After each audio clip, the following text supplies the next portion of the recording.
I was staring at a display of organic oatmeal in the middle of Target when a tiny hand tugged at the hem of my trench coat. I looked down, expecting to see a lost child looking for his mother.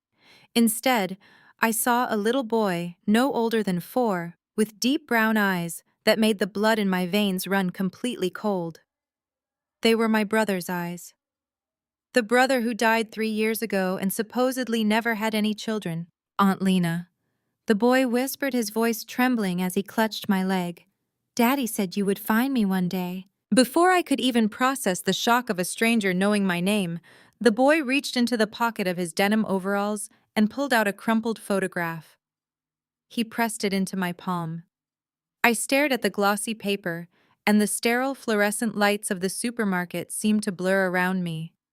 It was a picture of my late brother Marcus. He was smiling, a genuine, unguarded smile I had not seen on his face since we were teenagers, and he was holding this exact little boy as a newborn. But it was not just the photograph that shattered my reality into a million jagged pieces. As the boy looked up at me, a heavy silver chain slipped out from beneath his collar. Dangling from that chain was a teardrop-shaped jade pendant. I knew that necklace. Every person in our family knew that necklace. It was the antique jade pendant my mother Vivian swore was stolen off Marcus's body the night he died in the hospital. Before I continue this story, let me know where you are watching from in the comments below. Hit like and subscribe if you have ever uncovered a family secret that changed everything. I dropped to my knees right there in aisle 7, my hands shaking as I reached out to touch the cool green stone. My mind violently flashed back to the night Marcus passed away. I remembered standing in the stark white hospital corridor listening to my mother wail and scream at the nursing staff. She had put on a theatrical performance of grief, threatening to sue the entire hospital board, claiming some heartless nurse had ripped the family heirloom from her dead son's neck. When I, being a forensic accountant who always looked for logical explanations, gently suggested we check his personal effects bag again, she had slapped me across the face. She had called me a cold, calculating embarrassment who cared more about accounting procedures than her own brother's soul. Yet here was that very same stolen necklace, resting perfectly against the chest of a child who shared my brother's face. Who gave this to you? I asked, my voice barely above a whisper. Before the boy could answer, a woman scrambled around the corner of the aisle, her breathing ragged and panicked. She was a beautiful black woman, perhaps a few years younger than my 34 years, but she looked exhausted. Her clothes were rumpled, and as she rushed closer, I noticed a dark, blooming bruise covering her left cheekbone. "Leo, get away from her," the woman hissed, grabbing the boy by the arm and pulling him behind her. She looked at me with wild, terrified eyes like a cornered animal ready to fight for her life. I stood up slowly, keeping my hands visible. "I am not going to hurt you," I said, my forensic training kicking in, keeping my tone steady and analytical, despite the hurricane of confusion inside me. He called me Aunt Lena. He has a picture of my dead brother, and he is wearing a necklace my mother claims was stolen 3 years ago. "You need to tell me exactly who you are right now." The woman froze, her defensive posture faltering as she truly looked at my face. Recognition dawned in her eyes, replacing some of the panic with a desperate kind of relief. "You are Lena," she said, her voice shaking. "The numbers girl, the one they threw away." I flinched. The numbers girl. That was my mother's favorite derogatory term for my career. While my mother Vivian prided herself on her status in the African American high society of Atlanta, hosting lavish church galas and demanding perfection, I had committed the ultimate sin. I had dropped out of law school to become a forensic accountant. I traded the prestigious courtroom for a life of auditing corporate fraud and tracking hidden assets. To my mother, I was nothing but a lowly bookkeeper, a stain on our family's flawless image. She much preferred my younger sister Chloe, the beautiful superficial socialite, and Chloe's white husband Brent, a man who supposedly ran a massive logistics empire and brought the kind of country club status my mother craved. "Marcus told me about you," the woman continued, pulling her son closer to her legs. "My name is Maya. Marcus said you were the scapegoat of the family. He said they treated you like dirt because you refused to play their sick, hypocritical games." But he also said you were the only one with a real moral compass. He said if anything ever happened to him, you were the only one I could trust. If anything ever happened to him, I repeated, my accounting mind latching onto the phrasing. Maya Marcus died of a sudden heart attack. That is what the autopsy said. That is what my mother and Brent told everyone. Maya let out a bitter, humorless laugh that sounded more like a sob. A heart attack. Is that the lie they sold you? She looked around the aisle nervously, her eyes darting toward the security cameras. They are hunting us, Lena. They cut off the secret trust fund Marcus set up for Leo. They sent men to my apartment last night. They told me I either sign papers giving up all my parental rights to Leo, or they will make sure I get deported, arrested, or worse. They said they will wipe us off the face of the earth. None of this made any sense. According to the narrative my family aggressively pushed, Marcus had died practically penniless. My mother and Brent had made a huge show of paying for his funeral, constantly reminding our church community of their incredible generosity in covering the debts Marcus supposedly left behind. They painted him as a tragic, irresponsible golden boy who lost his way. If Marcus was broke, what trust fund was Maya talking about? And why would my family care about a hidden child they never acknowledged? Who is hunting you? I demanded, stepping closer to her. Give me a name, Maya. I track money and criminals for a living. If someone is threatening you, I can dismantle their life by tomorrow morning. Just give me a name. Maya opened her mouth to speak, but a harsh electronic ringing pierced the air. The sound came from the deep pocket of Maya's worn jacket. She flinched as if she had been physically struck, her hands trembling so violently she could barely retrieve the device. When she finally pulled the phone out, the bright screen illuminated the fear etched into her bruised face. I looked down at the caller ID, expecting to see an unknown number, a hired thug, or perhaps a collection agency. Instead, the name flashing across the screen made the breath completely leave my lungs. It was Brent, my arrogant, supposedly elite white brother-in-law. The man who drove a Porsche, wore custom Italian suits, and looked down on me at every family Thanksgiving. The man my mother practically worshipped for elevating our family's social standing. Why is Chloe's husband calling you? I asked, the pieces of a massive, sinister puzzle beginning to form in my mind. Maya stared at the ringing phone, a tear finally spilling over her bruised cheek. Because he is the one who took everything, she whispered. And he is the one who will kill us if he finds out I kept the necklace. The phone continued to vibrate in her hand, a relentless demand from a man who thought he controlled the world. I reached out, took the phone from Maya's shaking fingers, and silenced the call. A dangerous, icy calm settled over my entire body. My family had spent my entire life making me feel small, treating my career as a joke, and demanding absolute obedience to their toxic facade. They thought I was just a disappointment. They had no idea they had just handed a forensic accountant the thread that would unravel their entire empire. I dropped the ringing phone into my purse and grabbed Maya by the arm. I did not ask if she wanted to come. I told her we were leaving right now. I knew exactly where my family was because Vivian never deviated from her Sunday schedule. Every week right after church, my mother held court at the most exclusive African-American country club in Atlanta. It was her sanctuary, a place where she could flaunt her perfect daughter Chloe and her wealthy white son-in-law Brent to all the other high society matriarchs.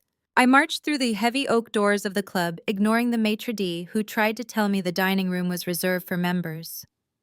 I kept a firm grip on Maya's hand while she held tightly to little Leo. The dining room was a sea of pastel Sunday dresses, pearl necklaces, and tailored suits.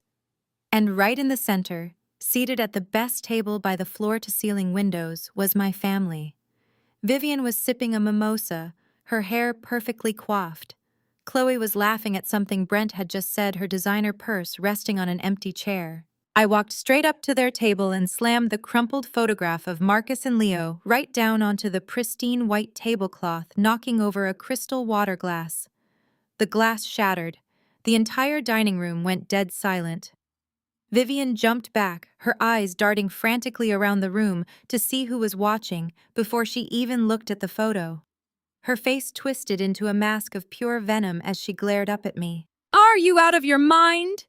Vivian hissed, her voice a sharp, furious whisper meant to preserve her precious image. "Are you coming in here to humiliate me again? Just like the day you tore up your law school acceptance letter in front of the entire congregation to go work as a lowly bookkeeper? I told you to never bring your chaotic energy around my friends." I did not blink. I pointed a steady finger at the little boy hiding behind Maya's legs. "Look at the photo, Mother," I demanded, my voice carrying across the silent dining room. "Look at the boy. And then tell me how the jade pendant you swore was stolen from Marcus on his deathbed ended up around the neck of his hidden son." Vivian finally looked down at the photograph. The color drained from her face entirely. For a split second, I saw genuine panic flash in her eyes, but she instantly replaced it with a look of utter disgust. She looked at Maya, taking in her bruised face and rumpled clothes, and sneered. "Get this street trash out of my club," Vivian commanded, gripping the edge of the table. "You bring some random woman and her bastard child in here to disrupt my family lunch? Marcus is dead. He died with nothing. Get them out before I have security drag you all out by your hair." Before I could respond, Brent pushed his chair back and stood up. He smoothed the lapels of his custom Italian suit, looking at me with the unbearable, condescending smirk he always wore. He reached into his jacket, pulled out a gold money clip, and peeled off 5 $100 bills. He threw them onto the floor, right at Maya's feet.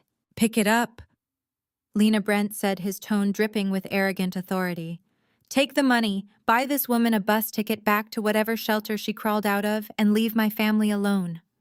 Marcus died drowning in debt. We had to pay for his funeral. He has no kids, and he certainly has no money for you to try and extort from us. Now take the cash and get lost." I looked down at the money on the floor, then slowly moved my gaze up to Brent. I did not yell. I did not cry. My training as a forensic accountant had taught me that the loudest person in the room is usually the one with the most to hide.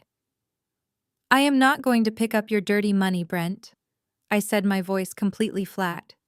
"But I am going to ask you a question. That is a beautiful watch you are wearing. A Patek Philippe Nautilus. Retail value is roughly $80,000. Brent froze, his hand instinctively dropping to cover his wrist. Chloe shifted uncomfortably in her seat, her eyes darting between me and her husband. "You bought that watch exactly 2 days after my brother's heart stopped beating." I continued, taking a step closer to him. I always wondered how a man whose logistics company was supposedly restructuring could afford such a luxury during a family tragedy. But now I know. You bought it using Marcus's corporate credit card, a card that was supposed to be deactivated. You sit here calling my brother a failure who died in debt, but you have been draining his hidden accounts for 3 years. Brent's face turned a dangerous shade of crimson. His elite composed facade cracked, revealing the panicked fraudster underneath. He slammed his fist on the table, leaning into my face. "You think you are so smart because you play with spreadsheets all day?" Brent snarled. "You are nothing. You live in a tiny apartment and you survive on the family credit card your mother lets you keep out of pity. You want to play games? Let us play." He pulled his phone from his pocket and dialed a number on speakerphone. It was the private wealth management line from my mother's bank. Vivian watched him with a proud, vindictive smile, completely supportive of her son-in-law humiliating her own daughter. "Yes, this is Brent Holden, an authorized user on the Vivian Brooks family account," Brent said into the phone, maintaining direct eye contact with me. "I need you to immediately cancel the secondary card ending in 4102. Yes, reported as stolen. Deactivate it permanently." He ended the call and tossed his phone back onto the table. Chloe let out a sharp, mocking laugh. "There goes your grocery money, Lena," Chloe sneered, tossing her perfectly styled hair over her shoulder. "You always were a jealous, bitter loser. You could never stand that Mom loved me more, that I married a successful man, while you sit alone in a cubicle. Pick up the $500 on the floor. It is the only cash you are going to see this month. Go back to your basement and leave us alone." They looked at me, waiting for the tears. They were waiting for the breakdown, the apology the moment I would inevitably beg for forgiveness, just to keep my access to the family's good graces. They thought cutting off my access to a bank account I had not touched in 5 years was a fatal blow. I did not shed a single tear. I just smiled. It was a cold, calculating smile that made Vivian shift uneasily in her chair. I reached into my own purse and pulled out my phone. I bypassed my personal contacts and opened my encrypted work directory. As a senior forensic auditor for one of the top financial investigation firms in the country, I had direct lines that Brent could not even fathom. I dialed my firm's compliance director. The call connected on the first ring. "David, it is Lena," I said, keeping my eyes locked dead on Brent. "I need you to trigger a suspicious activity report on Holden Logistics. Yes, the entire corporate umbrella. Cross-reference their offshore wire transfers with the routing numbers I flagged last month. I want them placed on the Federal Financial Crimes Enforcement Network watch list immediately. Flag all incoming and outgoing assets for suspected embezzlement and money laundering." Brent's smug expression vanished completely. The color drained from his face so fast he looked physically ill. He knew exactly what that watch list meant. It meant his accounts would be frozen. It meant his investors would be notified. It meant his entire house of cards was about to collapse. "What the hell are you doing?" Brent demanded, his voice cracking with sudden panic as he reached across the table trying to grab my phone. I stepped back out of his reach and ended the call, slipping the phone back into my purse. "You canceled a credit card I have not used since the day I moved out." "Brent," I replied, my voice ringing with absolute authority, "I just locked down your entire corporate banking infrastructure.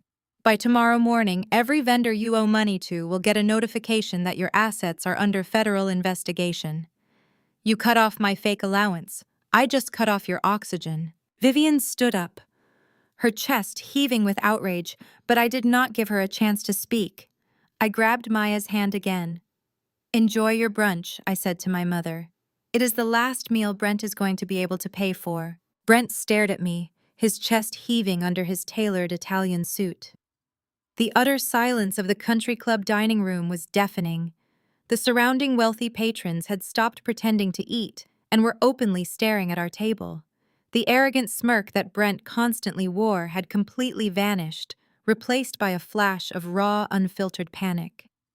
He glanced down at the heavy gold Patek Philippe watch on his wrist, as if the metal had suddenly turned red hot and burned his skin. He knew I had caught him. He knew I possessed the exact dates, the exact transaction numbers, and the exact undeniable truth of his theft. But men like Brent, men who built their entire identities on stolen wealth and fragile egos, never surrendered gracefully. They always tried to crush the person holding the mirror. His panic rapidly morphed into explosive, uncontrollable rage. He snatched his smartphone from the pristine white tablecloth, his fingers jabbing violently at the screen. He bypassed the standard customer service numbers and dialed the direct priority line for the private wealth management firm that handled the entire Wilson family portfolio. He aggressively slammed the phone down in the center of the table and pressed the speaker button, ensuring his voice would echo across the dining room for maximum humiliation. A polished professional voice answered immediately, greeting him by name. "This is Brent Holden," he barked, his face turning a dangerous shade of crimson. "I am an authorized director on the Vivian Wilson family trust accounts. I need you to immediately execute a total freeze on the secondary platinum card ending in 4102. Yes, right this second. The cardholder is cut off from all family assets, effective immediately. Decline any pending transactions, cancel the line of credit, and flag the card as unauthorized. Lock her out completely." He ended the call with a vicious swipe of his finger, breathing heavily, his chest puffed out in a desperate display of dominance. He looked up at me, expecting to see terror. He expected to see the rebellious daughter finally broken, begging for access to the very lifeline she needed to survive. For my entire life, my mother Vivian had weaponized money. She used financial support as a psychological leash to control her children. 5 years ago, when I moved out to escape her toxic household, She had practically forced that platinum credit card into my hands. She claimed it was for emergencies, a motherly gesture of care. But the reality was far more sinister. Vivian used the monthly statements as a tracking device. She monitored every grocery store I visited, scrutinized the modest restaurants I frequented, and used those purchases to mock my lifestyle at every family gathering. It was a digital tether designed to remind me that I was never truly independent, that I was always just one frozen account away from absolute ruin. Chloe clapped her hands together, a sharp, piercing sound that cut through the heavy tension in the air. She leaned forward, sipping her mimosa, acting like a victorious queen looking down at a peasant. "Well, there it is," Chloe sneered, tossing her perfectly styled hair over her shoulder. "Are you happy now, Lena? You marched in here trying to play the hero for some random street woman and her little brat, and all you managed to do was bankrupt yourself in under 5 minutes. That is exactly what happens when you turn against your own blood. You have always been a bitter, jealous loser. You could never stand the fact that Mom loved me more, that I married a man who actually built a massive logistics empire, while you sit in a tiny, depressing cubicle crunching numbers for a living." Chloe stood up, pointing a manicured finger at Maya, who was holding Leo tightly against her legs. "Look at you," Chloe continued, her voice dripping with classist disgust. "You have absolutely nothing. You do not even own a car that runs properly. How are you going to pay your rent tomorrow? Are you going to move this pathetic woman and her kid into your miserable little basement apartment? Pick up those $100 bills Brent threw on the floor. It is the only cash you are going to see this month. Grab the money, crawl back to your basement, and leave us alone." Vivian smoothed her napkin, looking at me with pure, unadulterated disdain. "Your sister is entirely correct. You brought this disaster entirely on yourself. I kept that account open out of the goodness of my heart because I pitied your pathetic life choices. But you are profoundly ungrateful. You always have been. Now you can walk out of my club, take your little charity cases with you, and figure out how to survive in the real world without our protection." I looked at the three of them. They were practically glowing with malicious satisfaction. They honestly believed they had just delivered a fatal, devastating blow. They operated under the delusion that money was the only currency of power, and because they supposedly controlled the family accounts, they controlled my destiny. I did not yell. I did not shed a single tear. I did not drop to my knees to gather the scattered bills on the floor. Instead, I let out a slow, chilling laugh, a genuine sound of amusement that made Vivian shift uneasily in her chair and caused the triumphant smirk to waver on Chloe's face. I reached into my structured leather tote bag and pulled out my wallet. I slid the heavy metal platinum card out of its slot. I held it up between my index and middle fingers so the sunlight streaming through the windows caught the embossed family name, making it visible to everyone at the table. I did not raise my voice, but my words cut through the room like shattered glass. "You truly believe I have been living off your toxic pity?" I asked, maintaining direct, unwavering eye contact with my mother. "You actually think I would ever allow you to hold financial leverage over me after I spent my entire life watching you use money to manipulate and suffocate Marcus?" I gripped the edges of the thick plastic and metal composite card. With a single forceful motion, I applied pressure. The card snapped cleanly in half with a sharp, violent crack. I dropped the two severed pieces directly into Chloe's half-empty mimosa glass. The champagne hissed and bubbled as the pieces sank heavily to the bottom. "I have not charged a single solitary penny to that account in 5 long years." I stated, my voice echoing with absolute authority. "I kept it active so you would feel secure in your delusion of control. I kept it active so you would be far too busy monitoring my decoy coffee purchases to look into what I was actually doing behind the scenes. I pay my own rent. I bought my own house last year completely in cash. I do not need your dirty money, and I certainly do not need your permission to exist." Brent scoffed loudly, crossing his arms over his chest in a feeble attempt to regain control of the narrative. "Big words for a glorified low-level bookkeeper. You have nothing but a loud mouth." I ignored him completely. I pulled my own smartphone from my pocket. I did not use the speakerphone, but in the dead silence of the dining room, my steady voice carried perfectly. I dialed David, the managing partner of my forensic accounting firm, the man who had trained me to hunt down white-collar criminals with ruthless surgical precision. The call connected instantly. "David, it is Lena," I said, keeping my eyes locked dead on Brent's face. "Execute Directive 4 immediately. Yes, the entire Holden Logistics portfolio. Upload the compiled financial dossier directly to the Federal Financial Crimes Enforcement Network database. Flag all personal and commercial accounts connected to Brent Holden for immediate review. Make sure you attach the digital proof of the $80,000 wire transfer made from Marcus's corporate account exactly 48 hours after his death." I lowered the phone and slid it back into my pocket.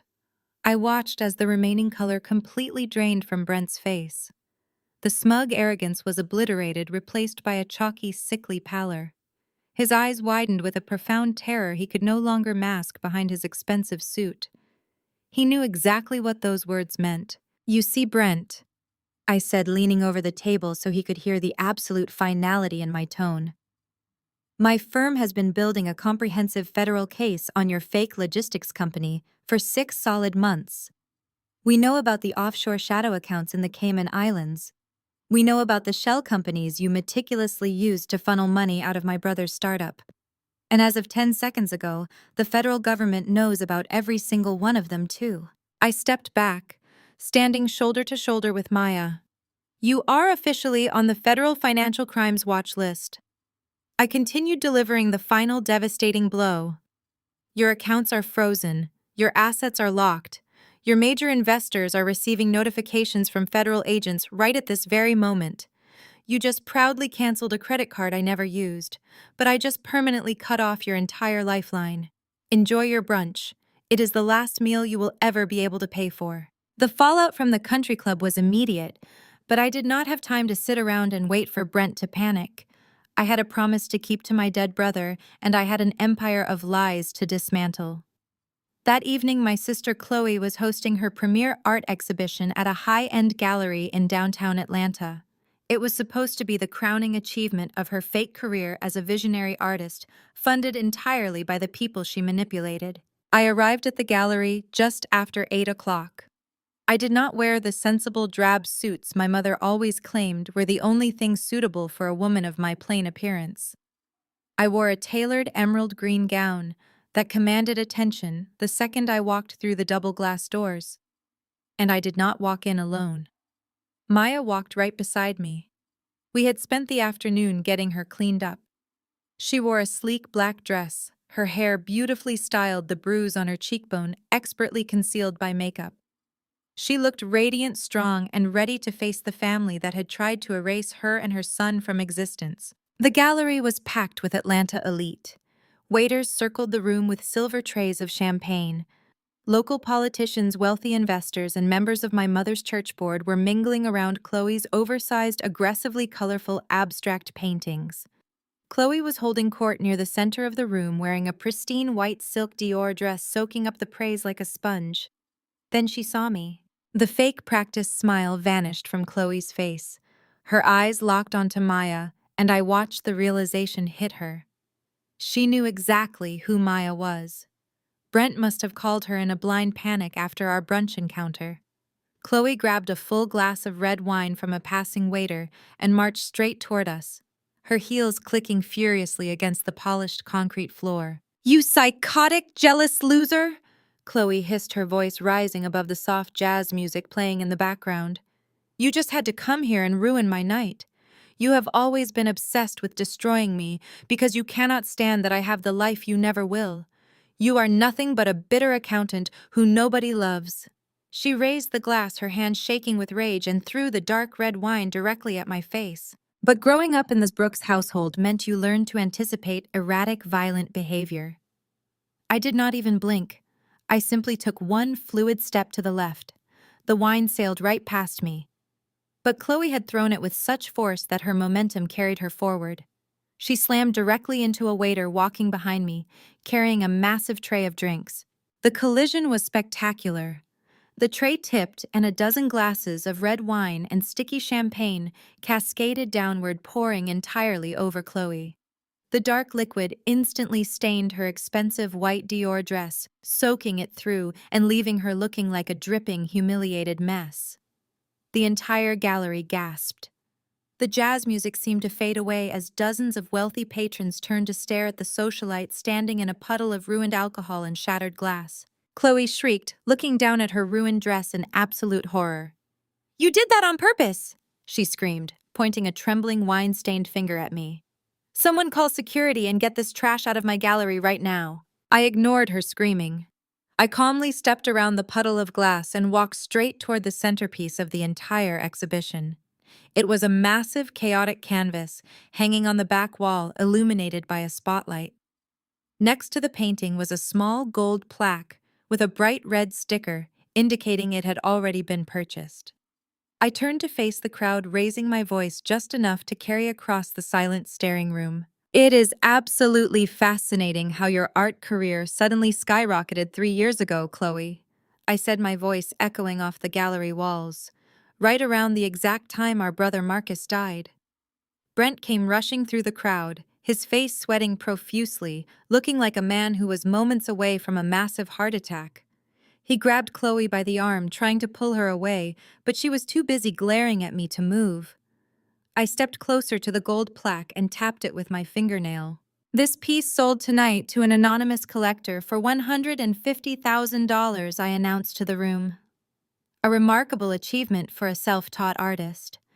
But as a forensic auditor, I have a natural curiosity about anonymous wealth. So I pulled the gallery transaction records an hour ago. I reached into my clutch and pulled out a folded printout, holding it up for the closest guests to see. Several members of my mother's church board were standing just a few feet away, their expressions shifting from confusion to deep concern. The routing number used to purchase this painting, I continued, my voice steady and lethal, is registered to the Grace Fellowship Community Outreach Fund, the exact same church charity fund that our mother Vivian Brooks manages. A collective gasp rippled through the crowd. The church board members exchanged horrified glances. I looked directly at my sister, whose mouth was opening and closing with no sound coming out. "Did you honestly think nobody would notice, Chloe?" I asked, dropping the volume of my voice so the absolute disdain was clear. "Did you think I would not trace the money? You are not a successful artist.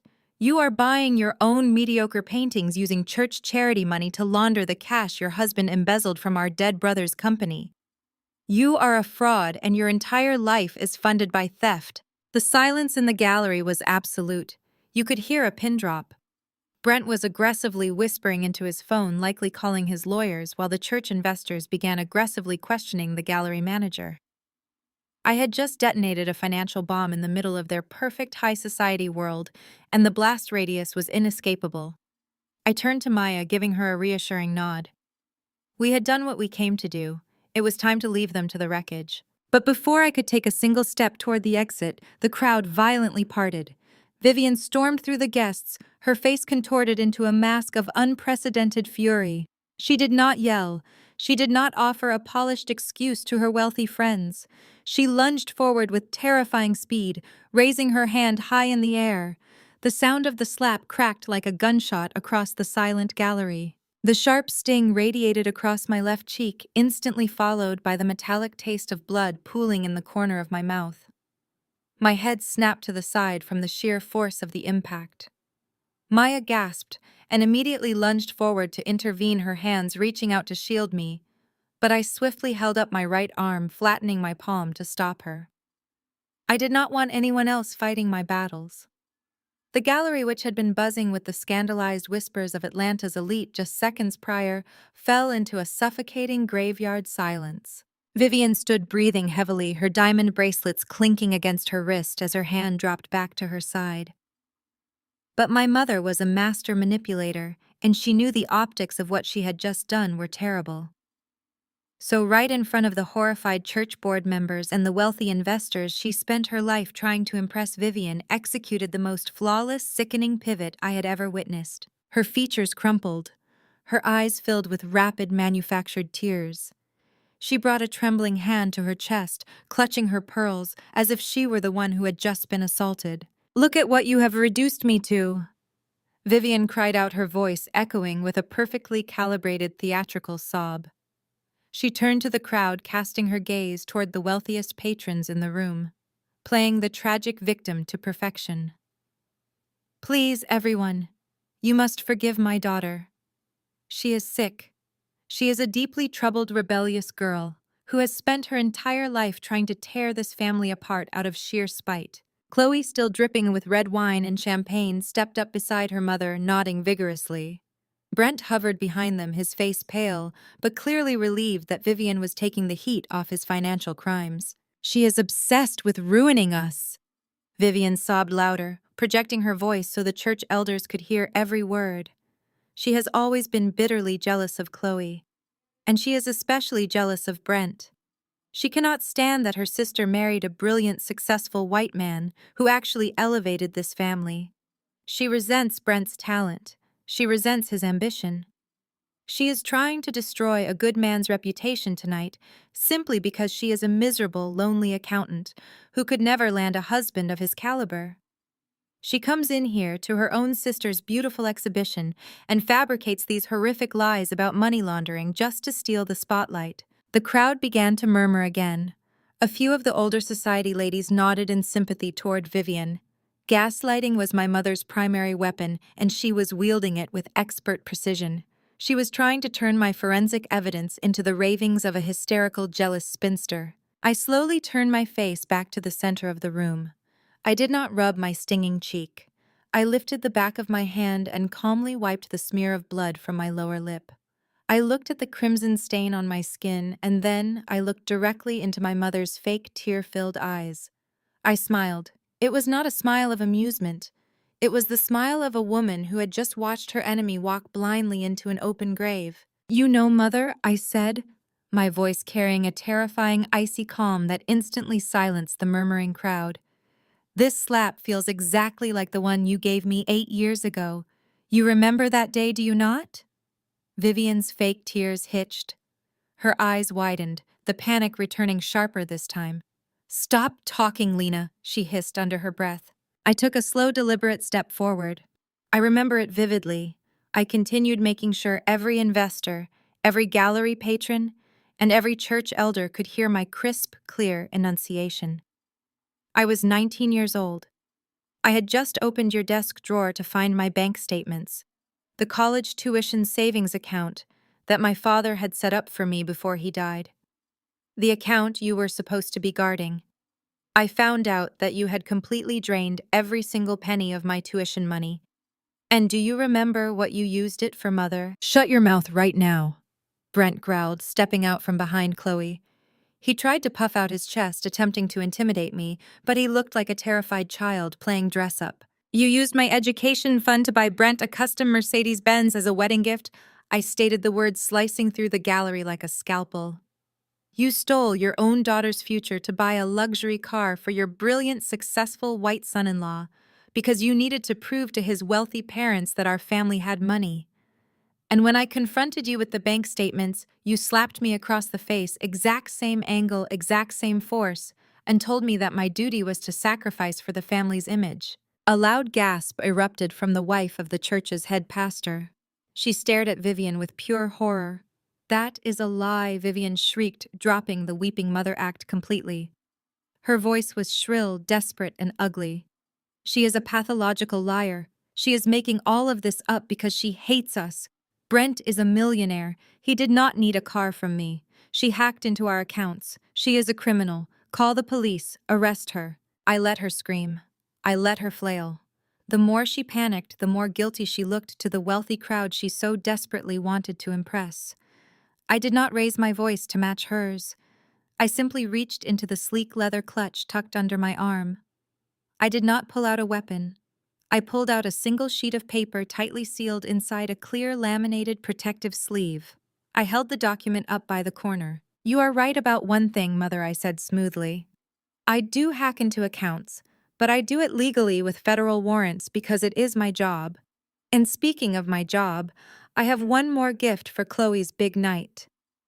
Chloe stumbled backward, her wine-soaked dress clinging to her legs. "What is that?"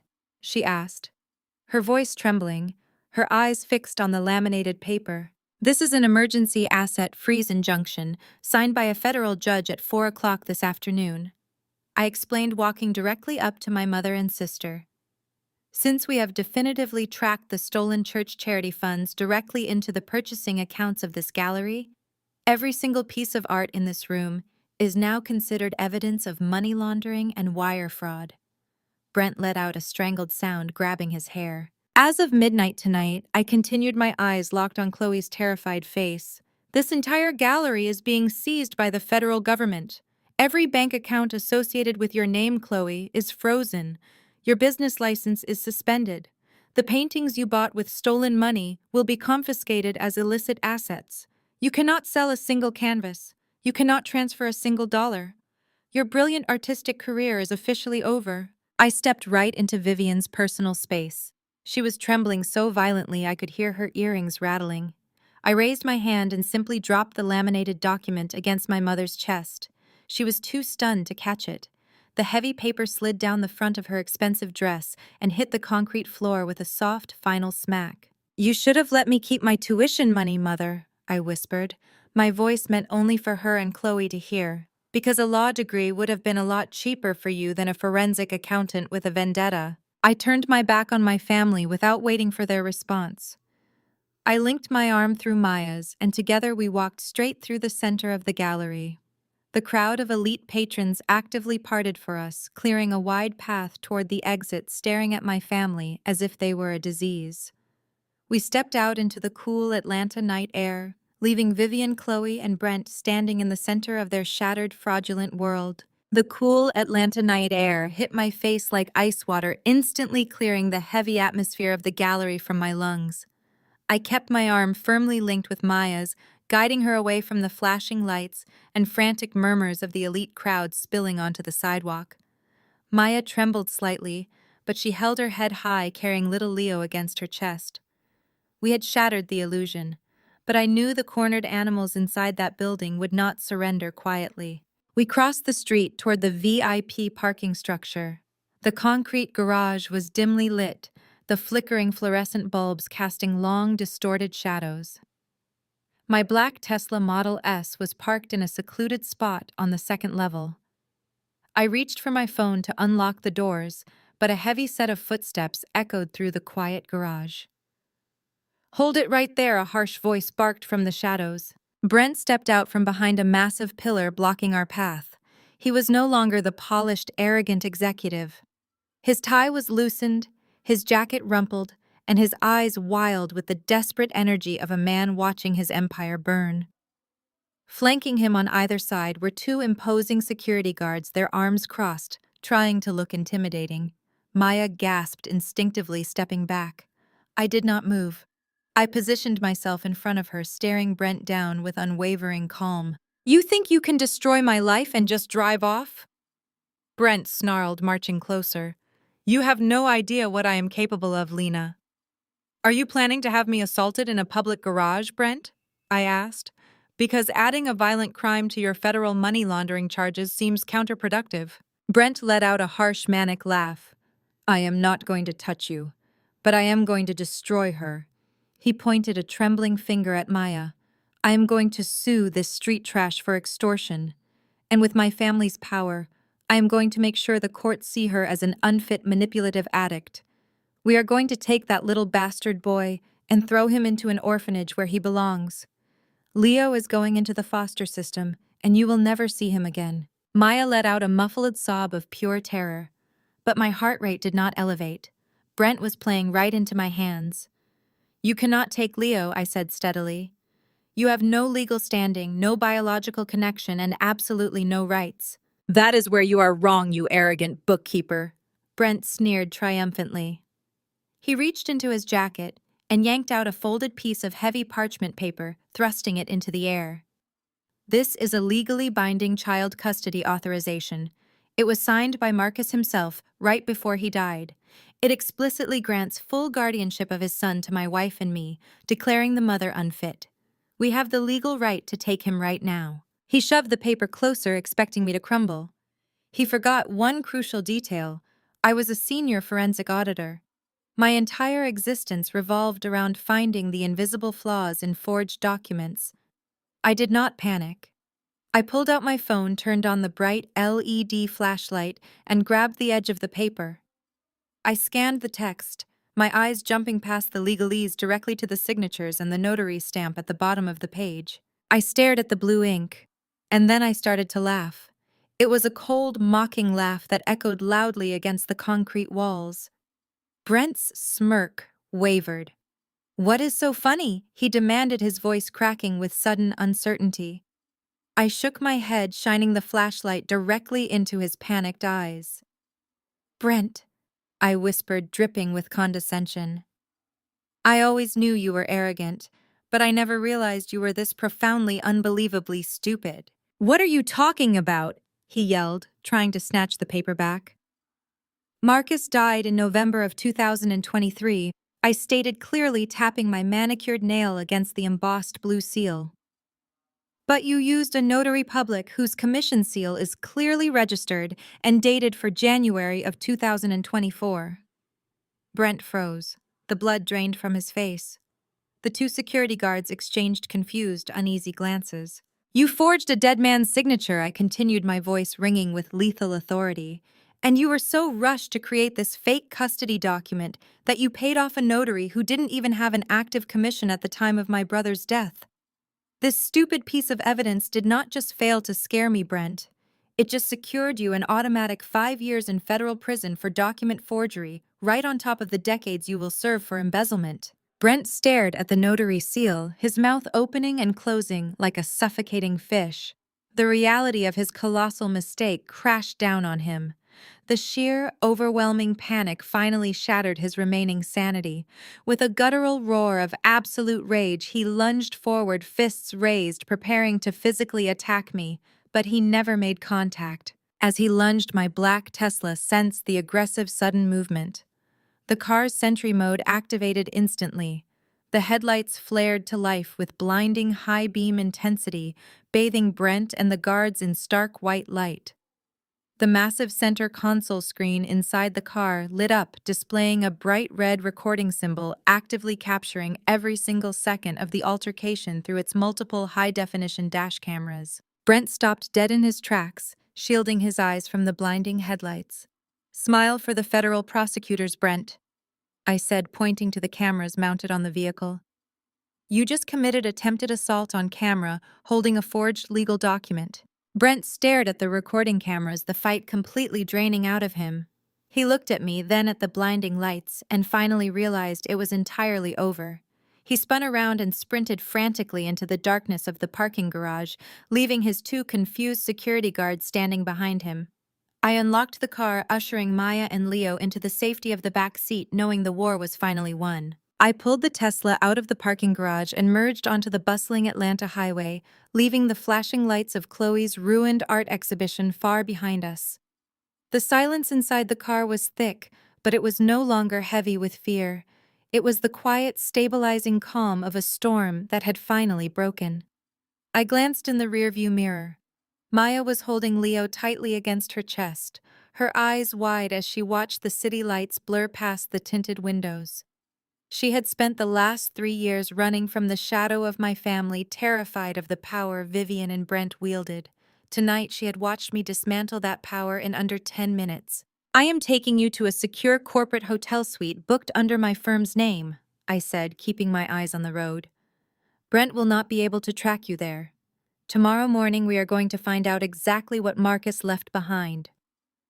Maya shifted in the leather seat, reaching into the small, battered canvas bag she had been carrying all evening. She pulled out a small black leather-bound notebook. The edges were frayed and the cover was scuffed. "Marcus told me to find you," Maya said, her voice raspy but steady. "He told me that if anything ever happened to him, you were the only person in the Brooks family with a soul. He said you were the only one smart enough to understand the numbers. I tried to come to you right after the funeral, but Brent's security team intercepted me outside my apartment. They took everything I had. They took my phone, my ID, my lease documents. But I managed to hide this." She passed the notebook forward through the gap between the front seats.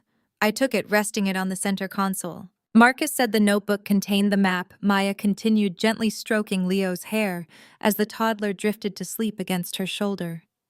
But he said the map was useless without the key. He was so paranoid during those last few weeks, Lena. He kept looking over his shoulder. He knew Brent was funneling money out of his logistics startup. He knew your mother was helping him cover the tracks. Marcus told me he could not write the final access code down anywhere. He said paper could be stolen and digital files could be hacked. So where did he hide the key? I asked, my forensic instincts immediately kicking into high gear. If a man like my brother, a man methodical enough to build complex corporate structures, needed an uncrackable vault, he would rely on something entirely outside the financial system. Maya looked down at the sleeping boy in her arms and smiled softly. He hid it in a song. The next morning, at exactly 9 o'clock, I walked through the towering marble archways of the First Fidelity Depository in downtown Atlanta. It was a private, highly secure vault facility, utilized exclusively by high-net-worth individuals and corporate entities. It was not a place Vivian Brooks or Brent Holden even knew existed. I walked straight up to the heavily armored reception desk, flashing my corporate auditing credentials alongside Marcus's death certificate and the black leather notebook. The vault manager, a stern man in a tailored gray suit, examined the paperwork with practiced scrutiny. He led Maya, Leo, and me down a quiet, heavily carpeted corridor, through a massive steel biometric door, and into a private viewing room lined with thousands of sleek titanium boxes. Box 814, the manager said, stopping in front of a specific panel. Your brother paid for a 50-year lease on this deposit box in cash.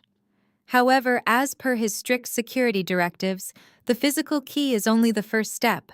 The box is equipped with a secondary 6-digit voice-activated numeric lock. If the incorrect code is entered 3 times, the box permanently locks down and the contents are incinerated. The manager stepped back, crossing his hands behind his back. You have 3 attempts, Ms. Brooks. I looked at the digital keypad mounted flush against the titanium door. I turned to Maya. She knelt down on the soft carpet, bringing herself eye level with her son. Leo was clutching a small toy car I had bought him that morning, looking around the giant steel room with wide, curious eyes. Leo, sweetheart, Maya whispered, her voice gentle and encouraging. Do you remember the counting song Daddy used to sing to you every night before bed? The one about the spaceships. Leo blinked, dropping his toy car. He looked at the steel boxes, then up at his mother. He gave a small, enthusiastic nod. Can you sing it for Aunt Lena? Maya asked, pointing toward the keypad. Leo took a tiny step forward. He looked directly at the digital microphone embedded in the steel door and opened his mouth. His small, sweet voice echoed in the cold, metallic room. 4 little spaceships flying to the moon. Leo sang, stumbling slightly over the words but maintaining the exact rhythm his father had taught him. 9 shiny stars shining in my room. 2 little comets flying way up high. 7 big planets in the endless sky. 1 little boy going fast asleep. 1 daddy loving him across the deep. 4, 9, 2, 7, 1, 1. The digital keypad flashed a brilliant solid green. A loud, heavy mechanical click resonated from inside the wall, followed by the smooth hiss of pressurized air releasing. The titanium door popped open. The vault manager nodded respectfully and stepped entirely out of the room, closing the heavy privacy door behind him. I stepped forward and pulled the long, heavy metal drawer out of its housing. I carried it over to the mahogany viewing table in the center of the room. I expected to find a few life insurance policies. I expected to find a modest hidden savings account, perhaps enough to keep Maya and Leo fed and sheltered for a few years. I expected the desperate final acts of a man who had been bled dry by his own toxic family. I opened the lid. There was no cash inside. There were no emotional goodbye letters. There was only a single thick stack of legal documents bound in heavy black leather and a secure encrypted silver flash drive. I pulled the documents out and laid them flat on the table. As a senior forensic auditor, I spent my life reading the hidden language of money.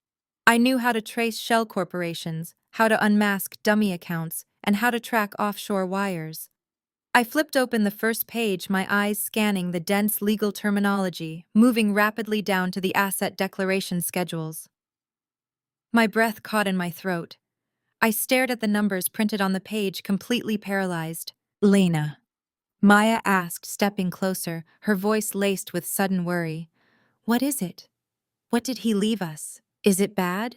I slowly looked up from the paper, staring at Maya with absolute, unadulterated shock. For my entire life, Vivian and Chloe had mocked Marcus. They called him a pathetic failure. They humiliated him at every Sunday dinner because his logistics company was supposedly drowning in debt. Brent had paraded around like a conquering king because he managed to embezzle $80,000 from Marcus's corporate accounts, thinking he was cleverly picking the meat off a dying carcass. They were all wrong. They were so spectacularly, historically wrong. Marcus was not bankrupt, I whispered, my voice shaking as I traced my finger over the official Federal Patent Registry documents. His logistics trucking company was a complete decoy. It was a shell operation designed specifically to fail. He built it solely to keep Vivian and Brent distracted while he worked on his real project in secret. I flipped to the second page, pointing to the corporate acquisition contracts. Marcus was the anonymous architect of a revolutionary artificial intelligence, predictive modeling software, I explained, looking at Maya, who was staring at me in total disbelief. It is an algorithm designed to optimize global shipping routes. He patented the intellectual property under a blind LLC, and exactly 3 months before his heart gave out, he sold the exclusive licensing rights to a multinational tech conglomerate. I turned to the final financial declaration page. The purchase price was $50 million. I stated the words, feeling incredibly heavy in my mouth. Marcus died a multimillionaire. He was wealthier than Brent, Chloe, and Vivian combined. He knew exactly how toxic and greedy our mother was. He knew Brent was a predator waiting to strike. So he played the fool. He let them mock him.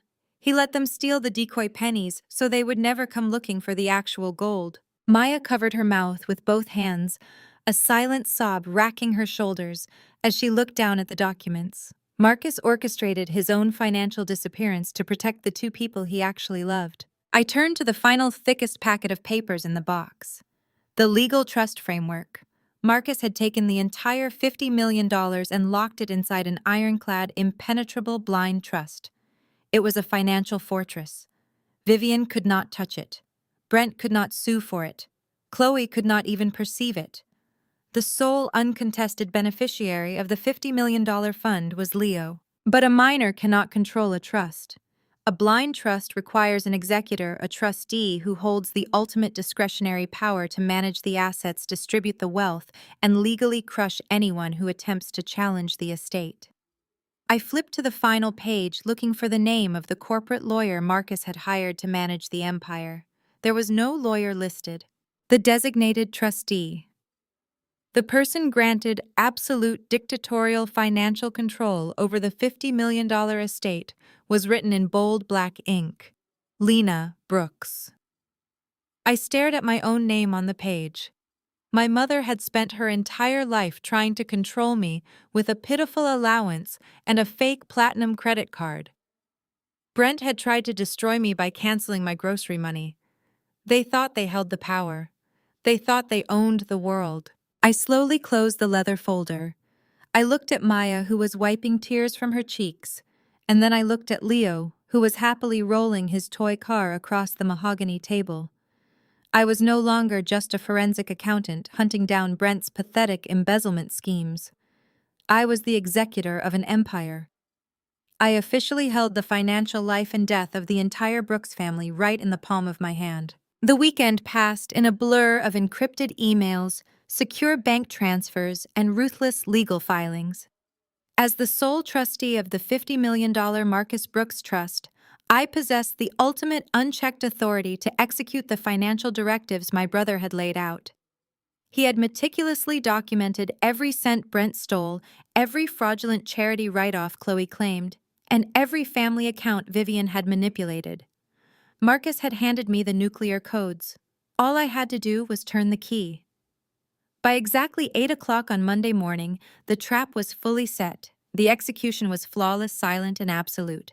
At 9:15, Vivian Brooks sat in the VIP leather massage chair at L'Elegance, the most exclusive hair salon in Buckhead. She was surrounded by the wives of politicians and real estate moguls, sipping a complimentary mimosa, while her stylist carefully applied expensive foil highlights to her hair. For Vivian, this salon was her throne room, a place to project her flawless wealth. "Excuse me, Mrs. Brooks," the salon manager whispered, stepping up to her chair with a deeply uncomfortable expression. He held her matte black titanium credit card between his fingers. "I am so sorry to interrupt your service, but your card has been declined." Vivian froze. The soft chatter of the wealthy women in the adjacent chairs instantly ceased. They were all listening. Vivian let out a sharp, condescending scoff, her face flushing with immediate irritation. "Do not be ridiculous," Vivian snapped, snatching the card from his hand. "Your machine is obviously broken. Run it again, or better yet, use this one." She dug into her designer purse and slapped a Platinum American Express card onto the tray. The manager nodded nervously and hurried away. 3 minutes later, he returned, his face pale. "Mrs. Brooks." I ran the second card. It flashed a fraud alert, and the terminal instructed me to confiscate the plastic. "I am afraid I cannot process any transactions for you." The bank representative on the automated line stated your accounts are entirely frozen under a federal directive. Vivian's jaw dropped. The other women in the salon were outright staring now, their eyes wide with scandalous delight. Vivian grabbed her smartphone with trembling foil-covered fingers and opened her private banking app. A bright red banner blared across the screen. "Account access revoked. Contact Federal Receivership." Her checking, her savings, her church charity management funds, they all displayed a balance of 0. 10 miles away, Chloe was marching down the driveway of her gated suburban McMansion. She was wearing head-to-toe designer activewear, a massive pair of sunglasses shielding her eyes, completely ready to go to the bank and scream at a teller until they unfroze her gallery accounts. But as she rounded the corner of her perfectly manicured lawn, she stopped dead in her tracks. A heavy-duty tow truck was idling in her driveway. 2 burly men in neon safety vests were actively attaching thick metal chains to the axles of her pristine, custom-ordered Porsche Cayenne. "What the hell do you think you are doing?" Chloe shrieked, dropping her iced latte right onto the pavement. "Get your filthy hands off my car. Do you have any idea who my husband is? He will bury you." The larger of the 2 men did not even blink. He pulled a thick yellow legal document from his clipboard and shoved it toward her chest. "I do not care if your husband is the President of the United States, lady," the repo man said boredly. "The bank flagged this vehicle as collateral secured by illicit funds. The title has been seized pending a federal money laundering investigation. Step back, or I am calling the police to report you for interfering with a federal asset seizure." Chloe stood completely paralyzed on her driveway. Several of her elite, snooty neighbors had stepped out onto their porches, holding their morning coffees, openly watching the great Chloe Holden get her luxury car repossessed like a common criminal. She clutched the yellow document, her chest heaving with humiliated, terrified sobs. At that exact same moment, Brent Holden strode toward the towering glass entrance of his logistics company headquarters. He was sweating profusely, his tie yanked loose. He had spent the entire weekend ignoring calls from his offshore bankers, convinced his high-priced lawyers could swat away whatever federal nuisance I had triggered at the country club. He reached the secure glass doors and aggressively slapped his CEO keycard against the scanner. The light flashed solid red. A harsh buzzer sounded. "Access denied." Brent cursed loudly, slapping the card against the scanner 3 more times. The doors remained locked. Inside the glass lobby, he could see his employees standing around in confused, panicked clusters. But what made his blood run completely cold was the sight of 3 men in dark suits standing directly behind the reception desk. They were wearing federal credentials around their necks. A security guard Brent had hired just 2 months prior stepped up to the glass doors, pushed them open a fraction of an inch, and looked at his former boss with absolute pity. "Mr. Holden," the guard said firmly, "I have strict orders from the federal compliance officers. You are permanently barred from the premises. Your corporate accounts are under federal receivership, and your servers have been seized for auditing. If you attempt to enter this building, you will be arrested for evidence tampering." Brent stumbled backward, the color entirely washing out of his face. He looked at the towering building he had built on a foundation of lies and stolen money and realized he no longer owned a single brick of it. He pulled out his phone, his hands shaking so violently he could barely unlock the screen. He had dozens of missed calls from Chloe and Vivian. 20 minutes later, the three of them converged in the parking lot of a strip mall coffee shop. Vivian had ripped the foils out of her own hair, leaving her blonde dye job looking streaked and chaotic. Chloe was hyperventilating, having been forced to take an Uber for the first time in her life. Brent was pacing back and forth, gripping the legal notices they had all received. "They all share the exact same signature block," Brent said, his voice cracking with panicked realization. "The asset freezes the car repossession, the corporate lockdown. They were all authorized by a single entity, the Marcus Brooks Memorial Trust." Vivian snatched the paper from his hand, her eyes darting across the legal text. "Marcus died with nothing," she hissed, her voice venomous. "How is a trust in his name freezing my bank accounts?" "It lists an executor," Chloe cried out, pointing a shaking finger at the bottom of the page. "Apex Financial Management, downtown Atlanta. They are the ones controlling the trust. They are the ones who filed the federal injunctions." Brent's arrogant instincts immediately flared back to life. He convinced himself this was just an aggressive corporate maneuver, a misunderstanding orchestrated by a faceless trust manager who did not realize the power of the Holden family name. "Get in my car," Brent commanded, his chest puffing out with desperate, toxic entitlement. "We are going down to this management firm right now. We are going to walk into that office, threaten to sue them for defamation, and force whoever is running this pathetic trust to release our assets immediately. Nobody does this to us." They drove into the heart of downtown Atlanta, like an invading army. They pulled up to the towering 60-story skyscraper that housed Apex Financial Management. They stormed through the revolving doors, ignoring the security desk, riding a wave of pure, unadulterated arrogance. They packed into the elevator, watching the numbers climb all the way to the 40th floor.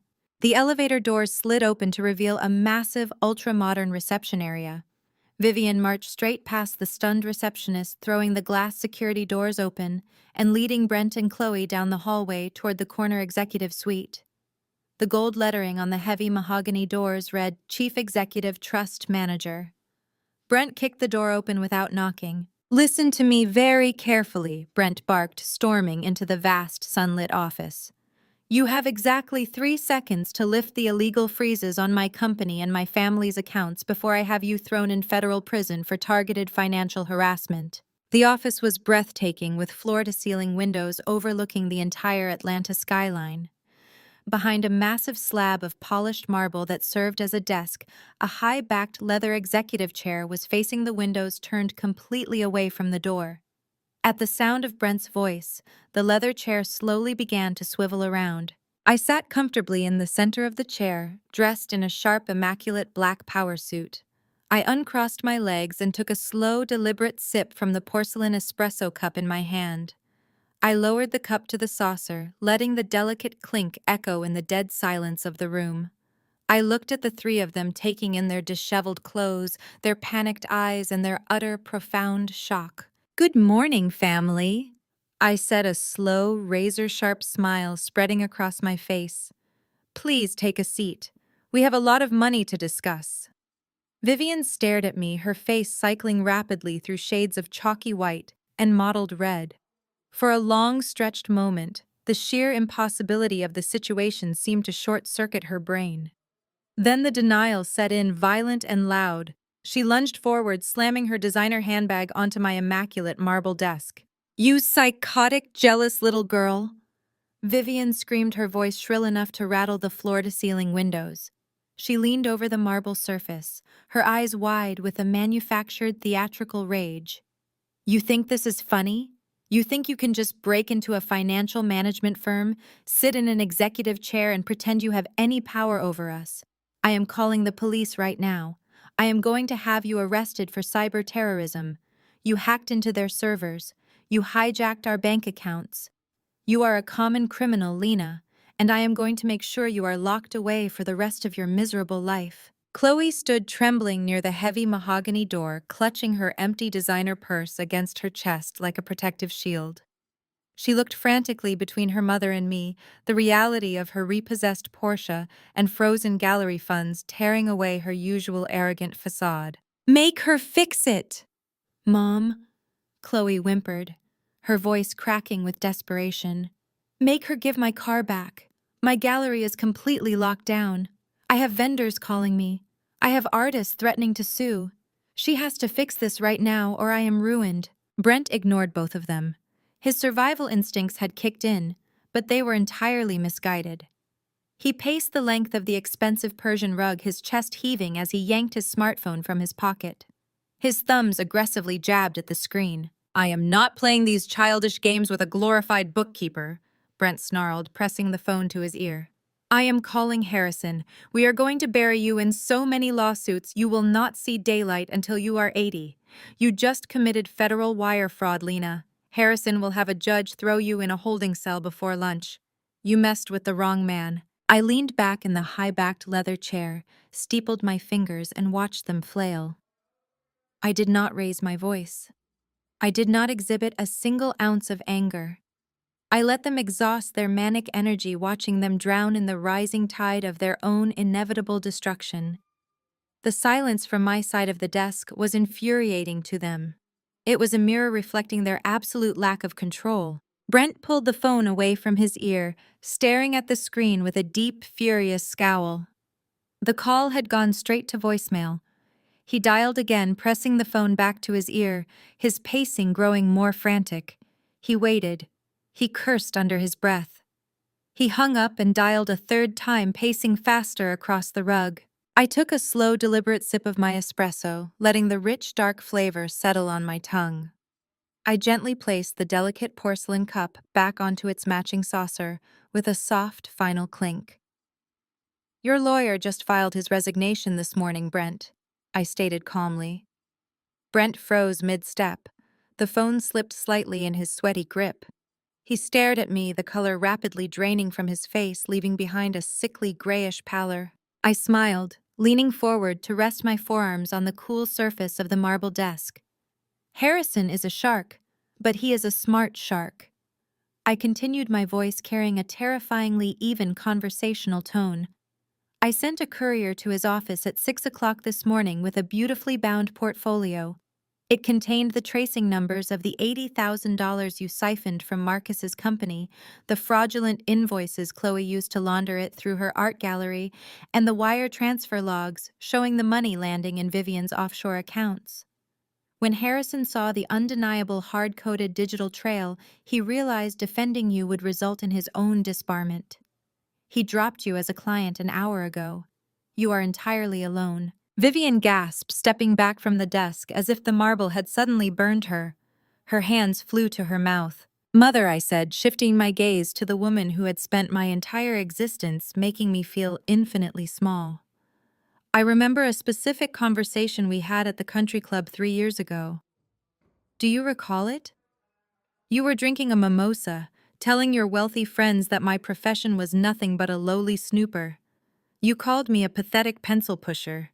You said I was a miserable woman who burrows through other people's trash because she lacks the talent and the pedigree to build anything of her own." Vivian swallowed hard, her throat bobbed. She could not look me in the eye.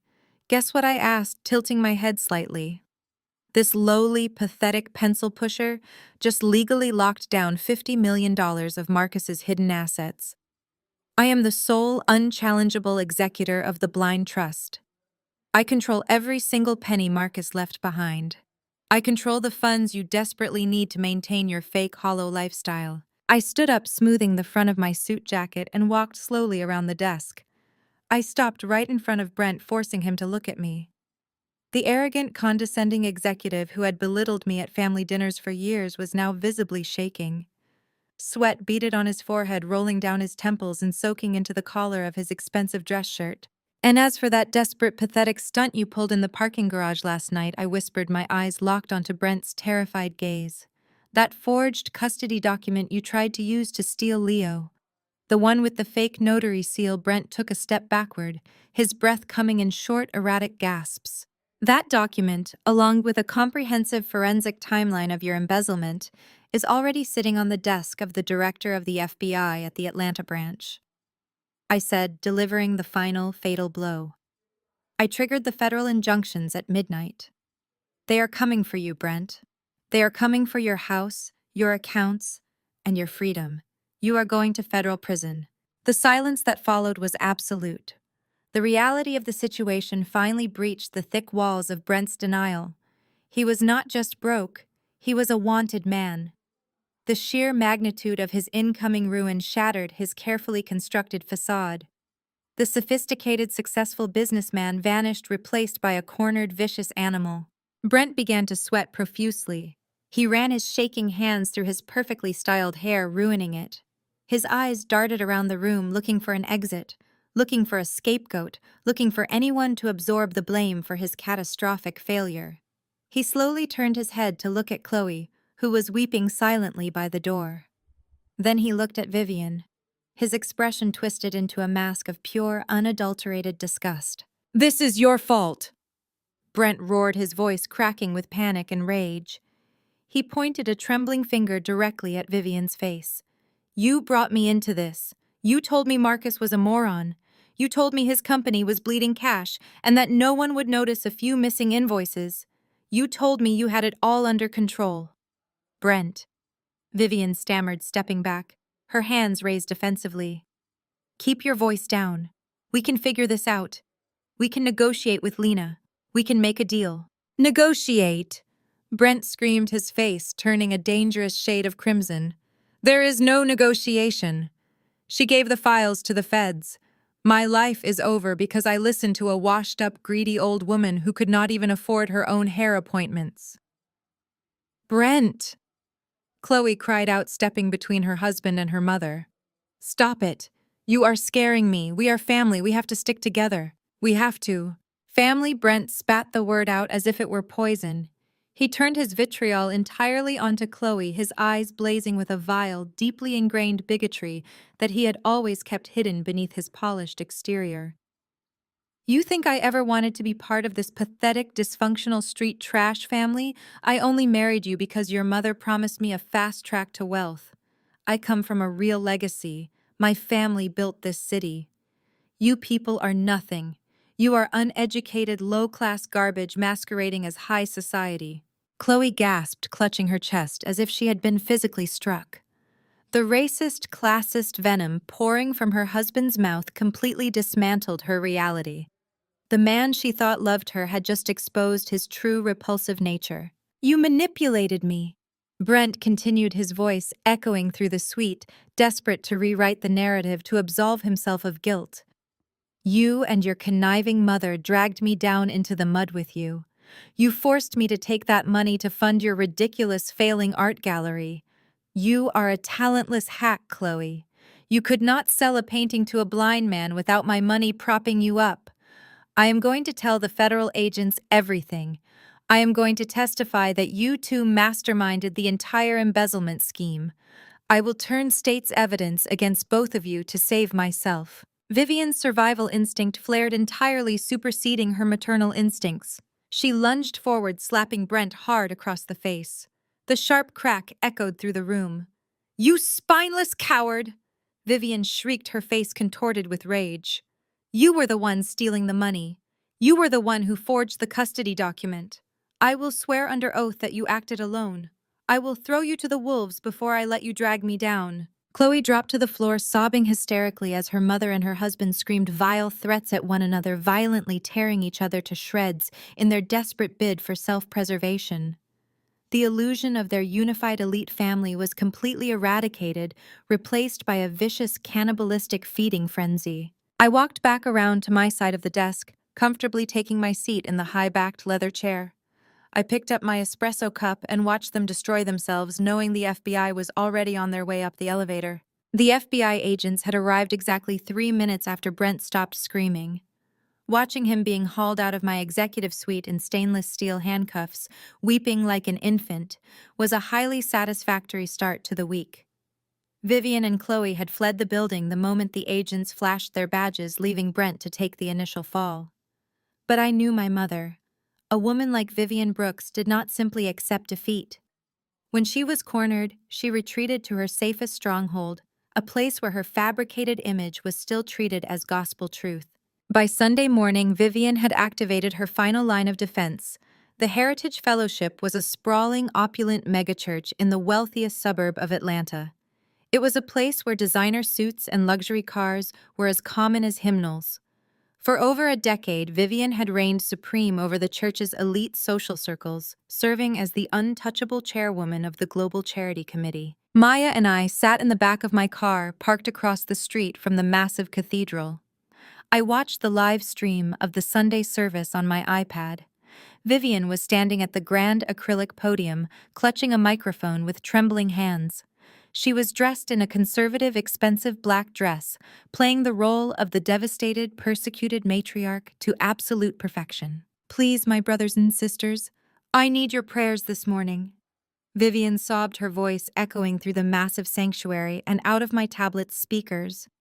"My family is under attack. My oldest daughter, Lena, has lost her way. She has become consumed by greed and jealousy.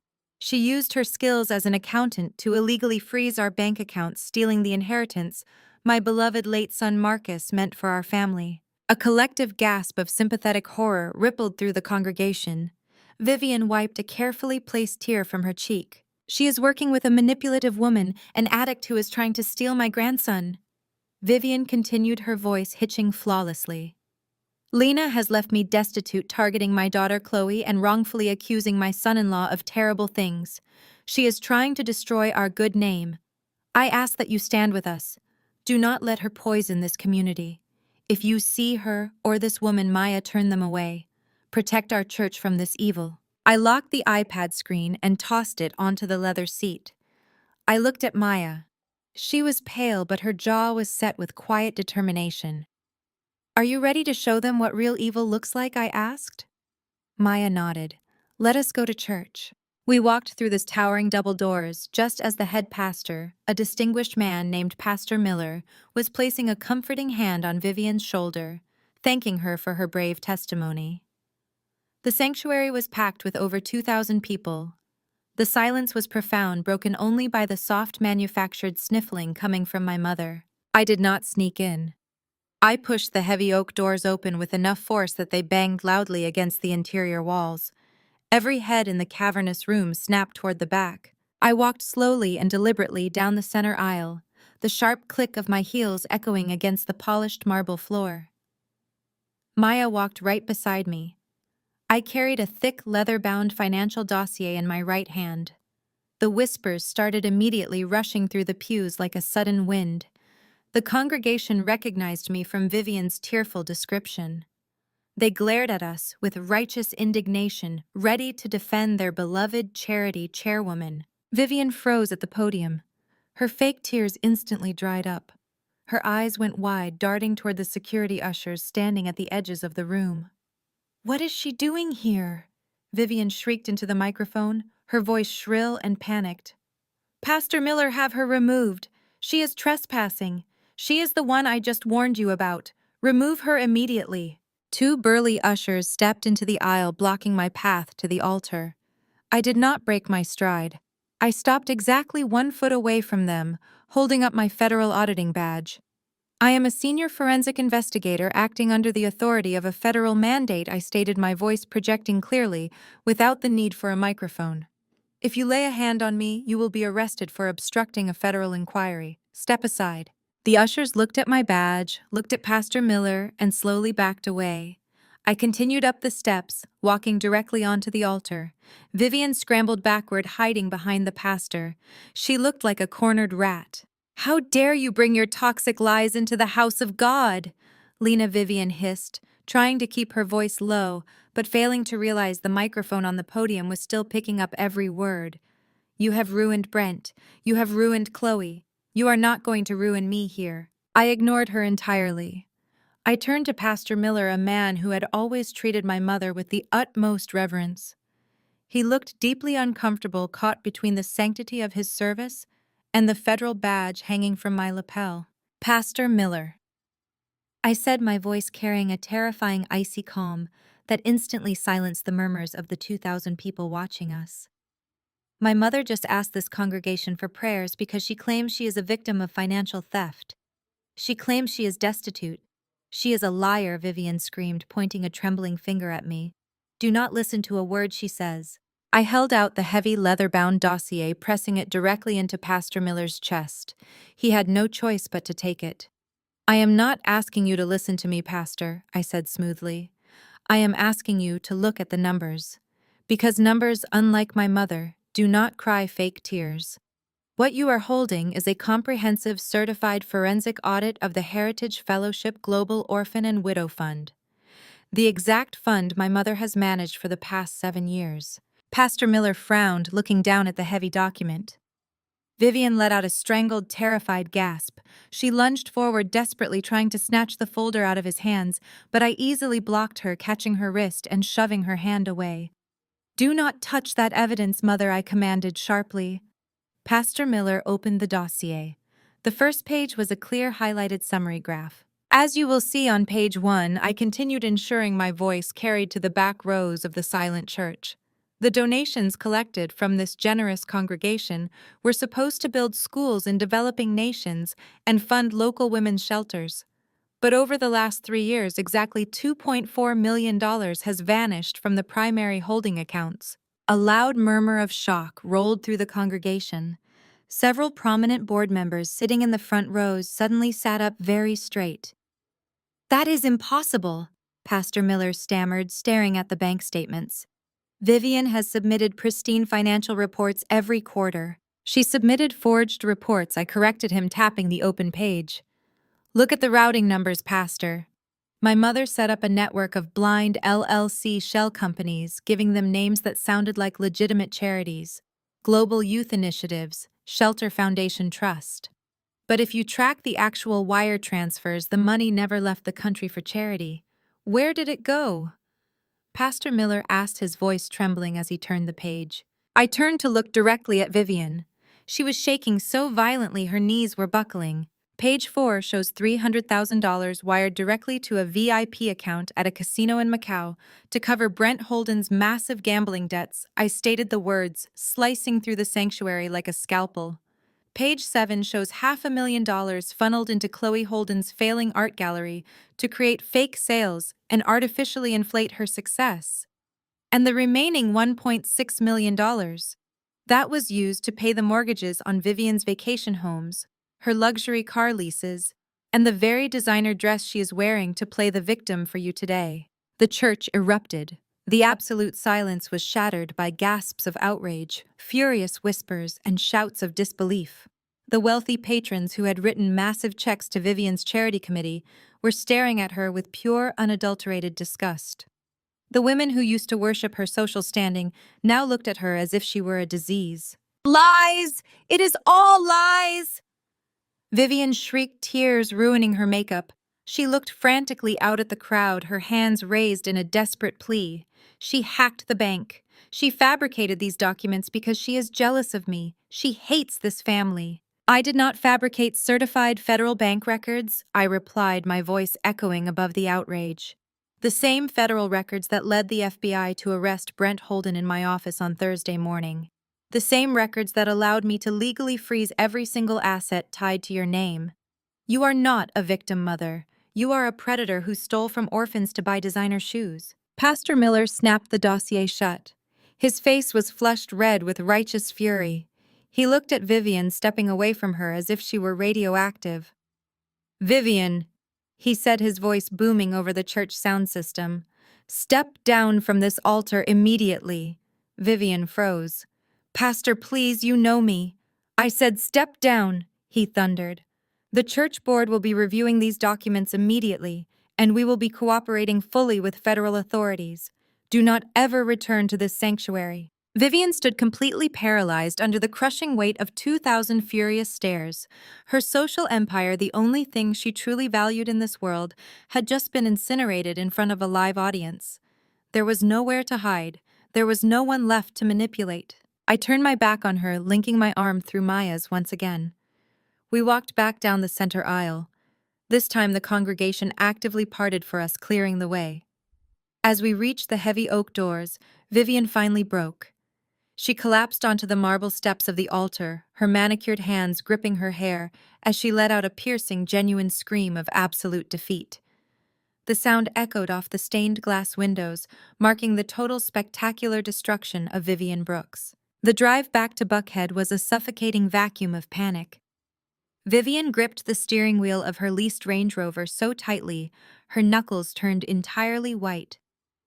Beside her, Chloe was hyperventilating, smearing her expensive mascara across her cheeks with the back of her trembling hands. The humiliation at the church had been absolute.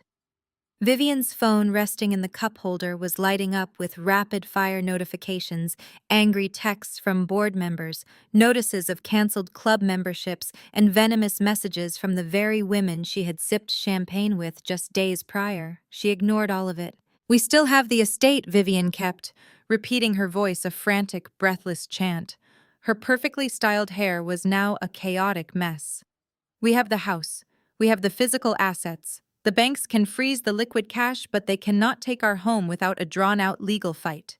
We will sell the antique furniture. We will liquidate your gallery inventory, Chloe. We have millions tied up in physical property. We just need to get inside, lock the gates, and regroup. I will call a crisis management firm. We are not beaten yet." Chloe sobbed louder, clutching her ruined designer purse. "Brent is going to prison, Mom. He took everything. He ruined us." Vivian slammed her hand against the steering wheel. "Brent is a dead man to us. We cut him loose. We focus on the house. The house is our fortress." They turned onto the exclusive tree-lined street that housed the most expensive real estate in Atlanta. Vivian sped up, desperate for the safety of her sprawling 12-bedroom Tudor mansion. She pressed the remote to open the towering wrought iron gates guarding her driveway. The heavy metal doors swung open, but as the Range Rover surged forward, Vivian slammed hard on the brakes, throwing Chloe against her seatbelt. Parked directly in the center of the pristine circular driveway was a Fulton County Sheriff's cruiser. Standing next to the cruiser, leaning casually against the hood of my sleek black sedan, was me. I was flanked by two uniformed deputies and a burly man wearing a high-visibility vest holding a heavy clipboard. I held a thick manila folder in my hand, watching with mild amusement as Vivian and Chloe scrambled out of their vehicle. Vivian marched up the driveway, her previous panic temporarily overridden by a surge of pure territorial entitlement. This was her property. This was her domain. Sheriff Vivian barked, pointing a shaking finger directly at my chest. "I want this woman removed from my property immediately. She has been stalking and harassing my family all morning. She is a criminal. Arrest her for trespassing right now." The older deputy, a man with a thick gray mustache and a completely unimpressed expression, did not move toward me. Instead, he stepped in front of Vivian, holding up a heavy, calloused hand to stop her advance. "Mrs. Brooks," the deputy said, his voice flat and authoritative, "I am not here to arrest anyone for trespassing. I am here to execute a lawful eviction and secure the premises on behalf of the legal property owner." Vivian scoffed, a harsh, grating sound. "I am the legal property owner. My name is on the deed. This has been my home for 15 years. "Not anymore," I said, stepping forward. I held up the manila folder, opening it to reveal the heavily stamped legal documents inside. Vivian stared at the papers, her brow furrowing in confusion. "What are you talking about? The mortgage was paid off a decade ago." "It was," I agreed, my tone conversational and light, "until your wonderful, brilliant son-in-law decided his logistics company needed a massive influx of capital to cover the gaping holes created by his gross mismanagement. 2 years ago, Brent convinced you to transfer the deed of this estate into the Holden Family Holding Trust for tax purposes. You signed the paperwork without reading it, Vivian. You always hated reading the boring financial details." Chloe gasped, taking the stumbling step backward. No, Brent promised he was just protecting our assets. He was leveraging them, I corrected her sharply. Once the house was in the holding trust, Brent secretly took out 3 massive secondary mortgages against the equity of this property. He used this multi-million-dollar estate as collateral to secure high-interest loans to pay off his offshore gambling debts and keep his failing company afloat. Vivian shook her head violently, her hands gripping the sides of her head. No, that is impossible. The bank would have notified me. They would have sent foreclosure warnings. They did, I replied calmly. They sent dozens of them. But Brent intercepted the mail. He routed all the financial correspondence to a dummy P.O. box. The bank officially initiated foreclosure proceedings on this estate 90 days ago. By Friday afternoon, the property was slated to go to public auction. You were going to be thrown out on the street by the end of the month anyway. Vivian staggered, literally swaying on her expensive heels. The color drained from her face, leaving her looking hollow and aged. She looked at the sprawling mansion, the manicured lawns, the towering oak trees, and realized the ground beneath her feet no longer belonged to her. But then a desperate, venomous spark ignited in her eyes. If the bank took it, then what are you doing here? Vivian spat, trying to salvage one last shred of defiance. If the bank owns it, you have no right to be on this driveway either. I smiled. It was a cold, razor-sharp expression. The bank does not own it, Mother. I do. Chloe let out a strangled, pathetic wail. I closed the folder and tapped the cover with my index finger. When I discovered Brent's catastrophic financial mess during my audit, I saw the foreclosure notices. I knew the bank was preparing to sell the debt for pennies on the dollar just to clear their ledgers, so I made them a better offer. Acting as the chief wealth manager and trustee for Leo's educational and lifestyle fund, I authorized the trust to purchase the defaulted debt directly from the bank. You used my grandson's money to buy my house, Vivian whispered, her voice cracking with sheer disbelief. I secured an appreciating physical asset to diversify my nephew's financial portfolio. I corrected her using the exact sterile corporate language Brent always favored. It was a highly lucrative investment. The Marcus Brooks Memorial Trust is now the sole creditor holding the paper on this estate. I essentially bought your debt, Vivian. And as the legal creditor of a heavily defaulted loan, I immediately executed my right to seize the collateral. I gestured toward the burly man in the safety vest. The locksmith is already here to change the codes on the gates and replace the deadbolts on every single exterior door. The security system has been wiped and reprogrammed. You do not own a single blade of grass on this property. You are currently trespassing on an asset owned by the son of the brother you discarded. Chloe fell to the pavement. She did not even care that she was ruining her designer dress on the hard concrete. She covered her face with her hands, sobbing with loud, ugly, heaving gasps. My clothes, my jewelry, my life is in there. You cannot do this to us. We have nowhere to go. Vivian stood completely paralyzed. The arrogant, untouchable matriarch who had ruled her social circles with an iron fist was entirely broken. The realization that she had been utterly outplayed, that she had been stripped of her wealth, her reputation, and now her physical sanctuary crushed the last remaining ounce of her pride. Slowly, painfully, Vivian's knees buckled.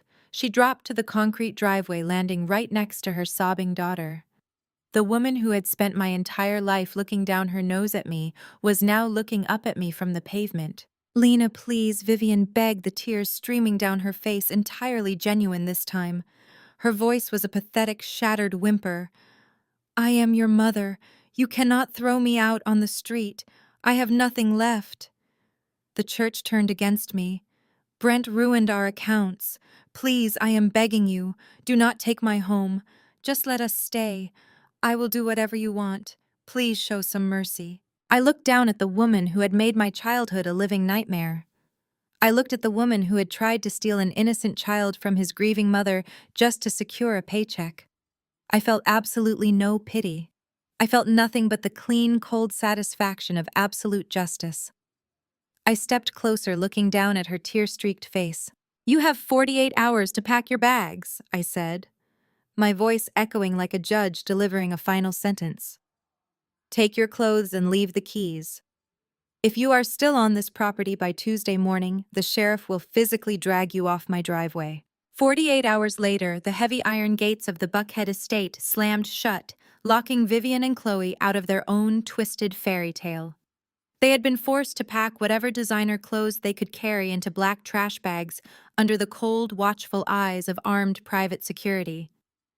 But parasites are incredibly resilient creatures. They always find a dark corner to scurry into when the lights are turned on. Brent had been out on federal bail for exactly 1 day. He had secretly liquidated Chloe's last remaining safe deposit box, pawning her grandmother's heirloom diamonds, just to pay the bail bondsman and keep himself out of a concrete holding cell. They were utterly destitute, stripped of their power, and staring down the barrel of federal prison sentences. A rational person would have surrendered. A rational person would have called a defense attorney and begged for a plea deal. But my family was entirely allergic to reality. Instead of accepting their defeat, they doubled down on their grandest delusion yet. They proceeded with the inaugural Marcus Brooks Memorial Gala. The invitations had been sent out months ago to the wealthiest investors, politicians, and socialites in Atlanta. The venue was the grand ballroom of the St. Regis Hotel, booked and paid for, back when Brent was still actively skimming from my brother's accounts. Vivian and Brent knew their reputations were currently hemorrhaging in elite circles, but they also knew that Atlanta high society loved a good tragedy. The gala was their final desperate cash grab.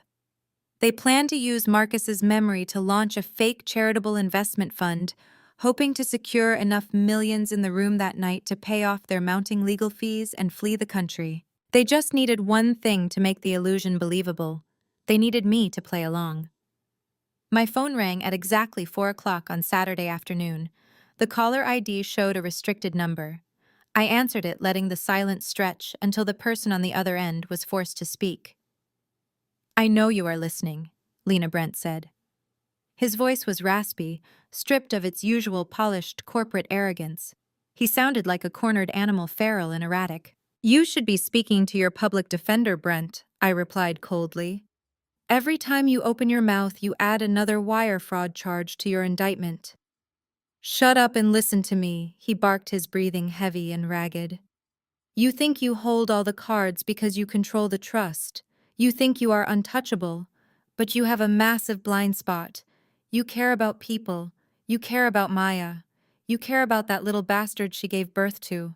Do not speak about my nephew," I warned, my voice dropping to a dangerous whisper. "I will do a lot more than speak about him." Brent sneered, regaining a fraction of his toxic confidence. "I spent the last 24 hours calling in every favor I have left in this city. I have a package sitting on the passenger seat of my car right now. It contains fabricated medical records stating that Maya was heavily abusing prescription narcotics during her pregnancy with Leo. I have sworn affidavits from 2 private physicians on my payroll ready to testify that she is an unfit, dangerous mother." My grip on the phone tightened. I stared out the window of my office, my jaw clenching. He was bluffing, but a bluff involving Child Protective Services was incredibly dangerous. "The press will not care if the documents are forged," Lena Brent continued, sensing my silence. "Once I drop this package at the CPS office and leak copies to the local news stations, Maya's life will be destroyed. They will take Leo away from her before Monday morning. She will spend the next 5 years fighting in family court just to get supervised visitation. I will drag her name through the mud until she breaks." "What do you want?" I asked, keeping my tone entirely flat. "I want you at the St. Regis tonight," Brent demanded. "I want you to walk into that ballroom and play the loving, supportive sister. I want you to stand at the podium, smile for the cameras, and tell the entire room that the FBI raid was a massive clerical error. You are going to tell those investors that our family is united. And then in front of everyone, you are going to sign a legal proxy document transferring full management of the Marcus Brooks Trust back to Vivian. And if I refuse, then Maya loses her son and I burn your entire world to the ground before I go to prison," Brent snapped. "You have until 8 o'clock tonight. Wear something expensive. We have a lot of cameras waiting." The line went dead. I lowered the phone, staring at the darkened screen. A slow, chilling smile spread across my face. Brent thought he had backed me into a corner. He thought he had found my weakness. He fundamentally misunderstood who he was dealing with. He thought he was playing a game of chess, but I had already set the entire board on fire. I turned around to face the center of the room. Maya was sitting on the plush sofa, gently rocking little Leo in her arms. She had heard the entire conversation on speakerphone. Her face was pale, and her eyes were wide with maternal terror. She clutched her son tightly against her chest. Lena Maya whispered, her voice trembling. "Is he serious? Can he actually take Leo away from me?" I walked over to the sofa and knelt in front of her. I reached out gently, brushing a soft curl away from Leo's sleeping face. "Brent is a desperate man, bleeding out from a mortal wound," I said softly. "Desperate men tell desperate lies. He cannot touch you, Maya. I have already secured the best family law attorneys in the state on retainer for you. They have preemptively blocked any filings made by Brent or Vivian. He has no power over you." "Then why did you not tell him that?" she asked, confusion warring with the fear in her eyes. "Why did you let him think he was winning?" "Because arrogance makes people blind," I replied, standing back up. "Brent and Vivian want to throw a party. They want to put on a show for the city. They want me to step into their arena. I think it is time we gave them exactly what they asked for, but we are going to change the script." I looked at the clock on the wall. It was 5 o'clock. We had 3 hours. "Go get ready, Maya," I commanded. "Wear the black velvet dress we bought last week. I'm going to call my stylist. We are going to a gala." At exactly 8:30 that evening, a massive crowd of Atlanta's wealthiest citizens milled about the grand ballroom of the St. Regis. The space was an obscene display of misdirected wealth. Towering crystal chandeliers cast a warm golden glow over tables draped in imported silk. Waiters in white tuxedos carried silver trays of champagne and caviar. A string quartet played softly in the corner. It was a flawless illusion of prosperity. Vivian stood near the main entrance, dressed in a sparkling silver gown. She was draped in rented diamonds, smiling tightly as she greeted the arriving guests, desperately trying to ignore the whispers and side eyes from the people who had read about her church humiliation in the morning papers. Brent stood a few feet away, sweating profusely in a custom tuxedo, his eyes constantly darting toward the heavy mahogany doors, waiting for my arrival. He needed his hostage to show up. The string quartet suddenly stopped playing. A heavy, expectant silence fell over the ballroom as the massive double doors were pulled open by the hotel staff. I did not just walk into the room, I commanded it. I wore a floor-length, deep emerald green evening gown that clung perfectly to my frame, radiating absolute power and sophisticated danger. My hair was styled in sleek, immaculate waves. I wore no jewelry, needing no artificial sparkle to announce my presence. I was the storm entering the sanctuary. My right hand held the tiny, soft hand of my nephew Leo, who was dressed in a sharp little miniature tuxedo. And walking right beside me, holding Leo's other hand, was Maya. She looked breathtaking in elegant black velvet, her head held high, radiating the fierce protective grace of a mother who knew she was untouchable. The flashbulbs of the hired photographers erupted like a violent thunderstorm, blinding white light bouncing off the crystal chandeliers. The entire ballroom turned to stare. The conversations instantly died, replaced by the collective intake of breath from 300 elite guests. I locked eyes with Brent across the expanse of the room. His smug, expectant expression completely evaporated. He looked at Maya standing tall and unbroken, and then he looked at me. The realization slammed into him with the force of a freight train. He had threatened to destroy Maya if I did not come alone and submit. Instead, I had brought the very woman he tried to blackmail, parading her directly into the center of Atlanta high society, holding the heir to the Brooks fortune. I smiled at Brent, a razor-thin, predatory expression. I gripped Leo's hand gently and began to walk forward, parting the sea of wealthy guests, like a queen stepping onto a battlefield. The sea of Atlanta's elite parted before us, a silent wave of silk diamonds and bewildered stares yielding to the sheer gravity of our entrance. The string quartet had completely abandoned their instruments, leaving a heavy, suffocating silence in the grand ballroom. I kept my gaze locked dead ahead, ignoring the frantic whispers erupting from the tables. Beside me, Maya moved with the regal, untouchable grace of a queen, her grip firm and protective around little Leo's hand. Brent looked like a man standing on the trapdoor of a gallows. The color had completely vanished from his face, leaving his skin a sickly, translucent gray under the brilliant crystal chandeliers. His desperate blackmail scheme, his final trump card, had just evaporated in front of 300 witnesses. He had threatened to destroy a terrified, isolated single mother, completely failing to realize that Maya was neither of those things anymore. She was family, and she was under my protection. But the sheer velocity of the disaster bearing down on Brent and Vivian forced them into a state of manic, terrifying denial. They were out of options, out of money, and out of time. The only thing they had left was the script they had written for this evening. If they stopped performing now, the illusion would shatter, and the federal agents circling their lives would move in for the kill. Brent practically scrambled onto the elevated stage at the far end of the ballroom, his movements jerky and uncoordinated. Behind him, a massive projected photograph of my brother Marcus smiled down at the crowd. The contrast between Marcus's genuine warm smile and the venomous predators standing below him made my stomach churn. Brent tapped the microphone, the harsh thud echoing through the cavernous space and forcing the murmuring crowd into a tense silence. He gripped the edges of the acrylic podium, his knuckles stark white, fighting to control his rapid breathing. "Thank you. Thank you all for coming tonight."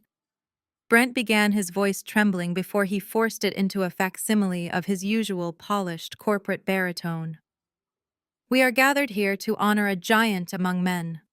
Marcus Brooks was not just my brother-in-law, he was my mentor, my partner, and my closest friend. Losing him tore a hole in the fabric of this family that we thought could never be repaired." Brent paused, bowing his head. He actually managed to squeeze a single pathetic tear from his eye. The sheer audacity of his performance was staggering. The man who had systematically drained Marcus's company of millions, who had forged documents to steal an orphaned child for a payday, was now openly weeping on a stage, playing the devastated best friend. A collective sympathetic sigh rippled through the audience. They were buying it. They were wealthy, privileged, and entirely blind to the rot festering beneath the surface of my family's designer clothing. But out of that tragedy, we found a new purpose. Brent continued, raising his head, his eyes scanning the crowd but intentionally avoiding my gaze. Marcus wanted to change the world. And tonight, we are officially launching the Marcus Brooks Memorial Venture Fund, a charitable investment initiative that will carry his vision forward, managed directly by the people who loved him most. Vivian glided onto the stage right on cue. She looked like a silver phantom, her face arranged in a mask of profound, beautiful sorrow. She placed a comforting hand on Brent's shoulder, taking the microphone from his sweating grip. "Thank you, Brent." Vivian said, her voice breathy and trembling with perfect theatrical emotion. "It has been a dark season for the Brooks family. But grief has a way of showing us what truly matters. It brings us back to our roots. It reminds us that no matter our differences, family must always stand united." She looked out across the room, projecting the image of a benevolent, forgiving matriarch. Then she turned her predatory gaze directly onto me. I was standing near the front row of tables, Maya and Leo safely positioned beside me. "For a long time, my eldest daughter Lena and I have struggled to see eye to eye," Vivian announced, her voice carrying a note of rehearsed maternal heartbreak. She stepped away from the family business, seeking her own path. But tragedy heals all wounds. Lena has returned to us tonight. She has realized that Marcus's legacy belongs in the hands of the family that built it. The entire ballroom shifted their attention to me. Vivian was using the weight of 300 staring, expectant eyes to trap me. She was banking on my lifelong habit of shrinking away from public conflict. She thought the pressure of high society would force me into compliance, just as it always had when I was a teenager, being berated for not wearing the right dress or speaking with the right inflection. "Lena, darling, please come up here," Vivian coaxed, holding her free hand out toward me, her smile tight and desperate. "Come stand with your family. Come show everyone that we are whole again, and help us officially transfer the management of Marcus's trust back where it belongs." I did not break eye contact with her. I gently squeezed Maya's arm, a silent promise that everything was proceeding exactly as planned. Then I stepped forward. I walked up the short flight of carpeted stairs and stepped onto the stage. The heat from the stage lights was intense, but I felt nothing but ice in my veins. Brent immediately stepped to the side, picking up a silver tray from a small table. Resting on the tray was a thick legal document and a heavy gold fountain pen. The proxy agreement, the legal surrender of $50 million. As I approached the center of the stage, Vivian stepped forward and threw her arms around me in a crushing, suffocating embrace. The audience applauded politely, witnessing what they believed was a beautiful moment of familial reconciliation. But the moment Vivian's arms wrapped around me, her demeanor violently shifted. The grieving mother vanished. The monster emerged. She leaned her head next to mine, pressing her lips right against my ear. Her manicured fingernails dug so deeply into my back that I could feel them bruising my skin through the thick emerald fabric of my gown. "You listen to me, you worthless little mistake," Vivian hissed, her voice vibrating with a terrifying, venomous rage that was completely masked from the smiling crowd. "You are going to pick up that pen, and you are going to sign that document right now. You think you won because you brought that street trash mother and her bastard child here tonight. You think that protects them?" Vivian's grip tightened, her nails biting harder into my flesh. "I own the judges in this county, Lena. I own the politicians. If you do not sign that paper and give me back my money, I will personally guarantee that Maya is arrested for drug trafficking by tomorrow morning. I will plant the evidence myself. I will make sure that boy is thrown into the most miserable, abusive foster care facility in this state, and I will make sure Maya rots in a prison cell for the rest of her life. You will sign the paper, or I will wipe them off the face of the earth." She pulled back from the embrace, instantly slapping the benevolent, tearful smile back onto her face as she turned toward the audience.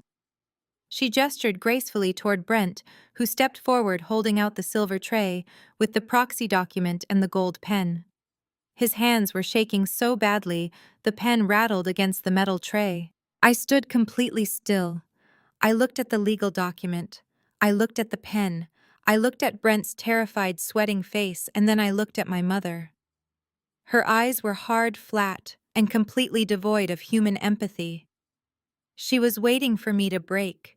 She was waiting for the frightened little girl she had abused for decades to surrender to her power. I slowly reached my hand out toward the silver tray. Brent let out a shaky, massive sigh of relief, pushing the tray an inch closer. But my hand did not go for the gold pen. I bypassed the tray entirely and reached over to Vivian. Before she could react, before she could even register the movement, I firmly wrapped my fingers around the microphone in her hand and pulled it away from her. Vivian gasped, stumbling back a step in shock. Brent froze, the silver tray lowering slightly. I turned my back on them and faced the ballroom. The polite applause faded into a confused, dead silence. I gripped the microphone, my heart beating in a slow, steady, powerful rhythm. I did not look at the wealthy investors. I did not look at the politicians. I looked up at the back wall of the ballroom, directly at the tinted glass window of the audio-visual control booth. I gave a single sharp nod. The technician in the elevated glass booth caught my signal.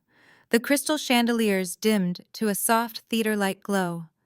The massive projector screen behind Vivian and Brent, which had been displaying the vibrant, smiling portrait of my late brother, flickered and abruptly went black. A hushed murmur washed over the ballroom. The wealthy patrons settled into their seats, lifting their champagne glasses, expecting a carefully curated, tear-jerking memorial video set to melancholic piano music. Instead, the screen flared to life with the harsh, sterile lighting of an intensive care unit. The footage was slightly grainy, but unmistakable. The camera angle was low-positioned from the corner shelf of the room, partially framed by the fuzzy brown ear of the stuffed teddy bear Marcus had bought for his unborn son, just weeks before his accident.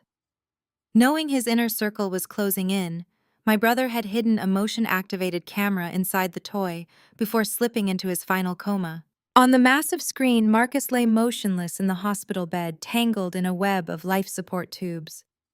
The ballroom went dead silent. Then Brent walked into the frame. On the stage, the real Brent spun around to face the screen. The silver tray slipped from his trembling hands, hitting the polished floor with a deafening crash. The legal documents and the gold fountain pen scattered across the stage. In the video, Brent did not look like a grieving brother-in-law. He looked like a frantic thief. He pulled a thick stack of papers from his jacket and produced a black ink pad. The 300 guests in the ballroom gasped in collective horror as they watched Brent grab Marcus's limp, unresponsive hand. Brent aggressively pressed Marcus's thumb into the ink pad and then forced the dying man's fingerprint onto the signature line of the fabricated will. It was a grotesque, undeniable violation. Several women in the front row covered their mouths.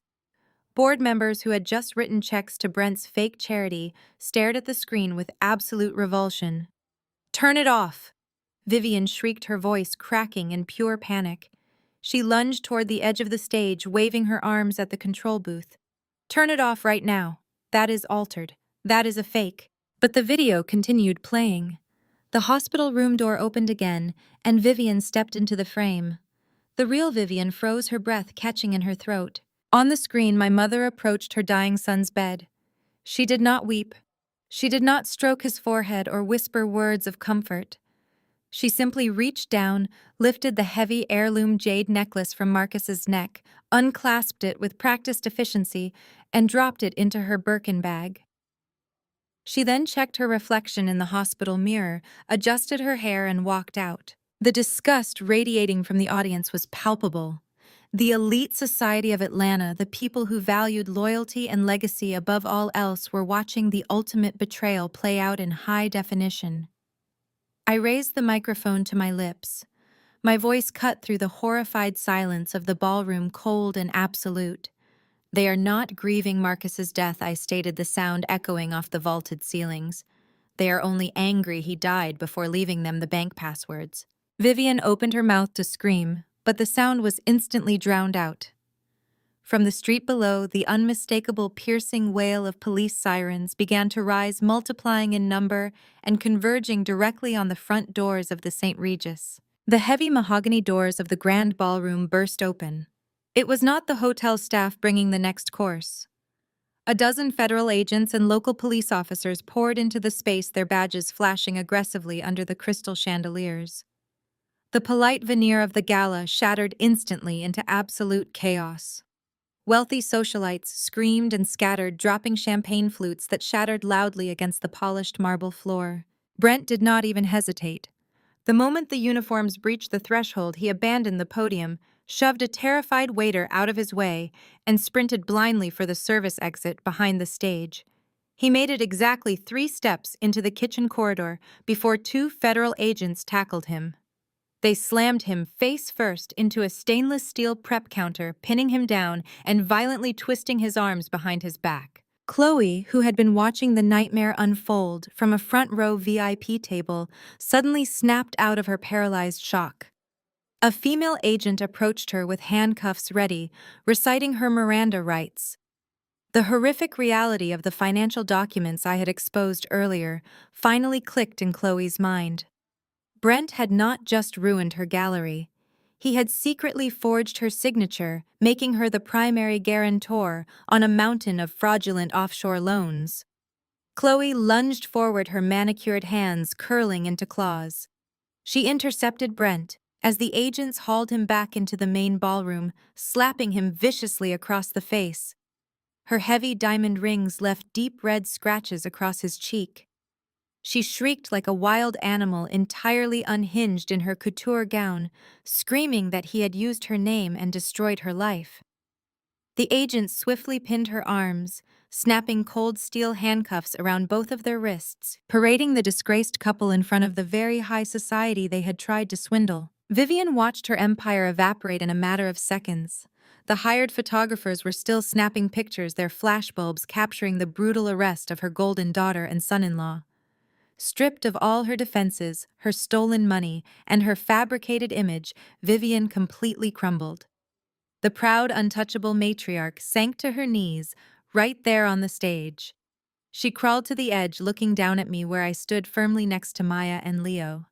The elite crowd watched in stunned, breathless fascination as Vivian Brooks sobbed a pathetic and wretched display of total defeat. "Lena, please," Vivian wailed, her voice cracking as she reached a trembling hand toward me. "I am sorry. I am your mother. You are my flesh and blood. Please tell them to stop. Please show some mercy." I looked down at her, my expression entirely devoid of sympathy. I stepped closer to the edge of the stage. In her frantic panic, the clasp of her designer bag had spilled open, revealing the heavy jade necklace she had stripped from Marcus's dying body. I reached into the bag, my fingers wrapping around the cool, smooth stone, and pulled it free. Vivian flinched, but did absolutely nothing to stop me. I turned to little Leo, who was safely held in Maya's arms, and gently draped the heirloom over his small shoulders, returning Marcus's legacy to its rightful heir. Then I looked back down at the ruined woman weeping at my feet. "You are not my mother," I stated clearly, my voice cold and steady, ensuring the microphone picked up every single syllable. "You are simply the woman who gave birth to me, so you would have a convenient background prop for your perfect life. The show is over." The flashing red and blue lights of the police cruisers faded into a distant, muted memory, dissolving entirely into the soft, golden light of the present morning. The camera slowly pulls back, dollying out from a tight focus on my face. I am sitting in the center of my sunlit living room. The suffocating, manufactured grandeur of Vivian's world is completely gone, replaced by genuine, unpretentious warmth. Bright sunlight streams through the large bay windows, casting warm, geometric patterns across the hardwood floor. I look down at my lap. Resting there is the thick, heavy, leather-bound forensic audit ledger. It is the exact document that had systematically dismantled an empire built on lies and stolen money. I run my hand over the embossed cover one last time, feeling the rough texture of the leather. I let out a long, quiet breath, a physical release of decades of tension and control, and fold the ledger shut with a satisfying heavy thud. The sound of the heavy book closing is immediately replaced by the cheerful clinking of porcelain. Maya walks into the living room, her face glowing with a relaxed, genuine smile that reaches all the way to her eyes. She carries a wooden tray holding 2 steaming mugs of tea. She looks healthy, vibrant, and completely free from the crushing shadows of her past. She sets the tray down on the coffee table, but before she can even hand me a mug, a blur of motion bursts through the hallway. Leo barrels into the room, his little shoes slapping quickly against the floorboards. He is laughing a bright, uninhibited sound of pure childhood joy. He runs straight toward me and throws his small arms tightly around my leg, burying his face in my knee. I smile a real unguarded smile and lean down to scoop him up into my lap. He giggles loudly, reaching up to playfully tug at my sleeve. Around his neck, the heavy jade pendant rests securely against his chest, a quiet promise of protection and unbroken legacy. Maya sits down on the sofa next to us, leaning her head comfortably against my shoulder as she watches her son. I look at the two of them, the family I actively fought to save, and the absolute clarity of the journey settles over my mind. Some people may share your blood, but they only hover in the shadows, waiting for the perfect moment to suck the marrow straight from your bones. They will use the concept of kinship as a weapon, demanding blind loyalty, while offering nothing but deceit and manipulation in return. But true family is different. True family consists entirely of the people you consciously choose to protect at absolutely all costs. The people who see your worth without requiring you to perform for it. Marcus knew that. He saw the predators circling his home, and he knew he needed someone who would not flinch when the time came to fight back. He trusted me with the sword and the shield. He gave me the tools to protect the people who actually mattered in this world. And I simply nailed the coffin shut on their greed. The camera continues to pull backward, gliding smoothly away from the sofa. The frame widens, capturing the entire living room in a single continuous shot. Maya is laughing at a story Leo is trying to tell, and I am smiling down at the boy who saved my soul just as much as I saved his future. The warmth of the room fills the screen, a portrait of absolute peace and undeniable victory. The image holds on our shared effortless laughter for one final perfect second. Then the screen cuts to pitch black.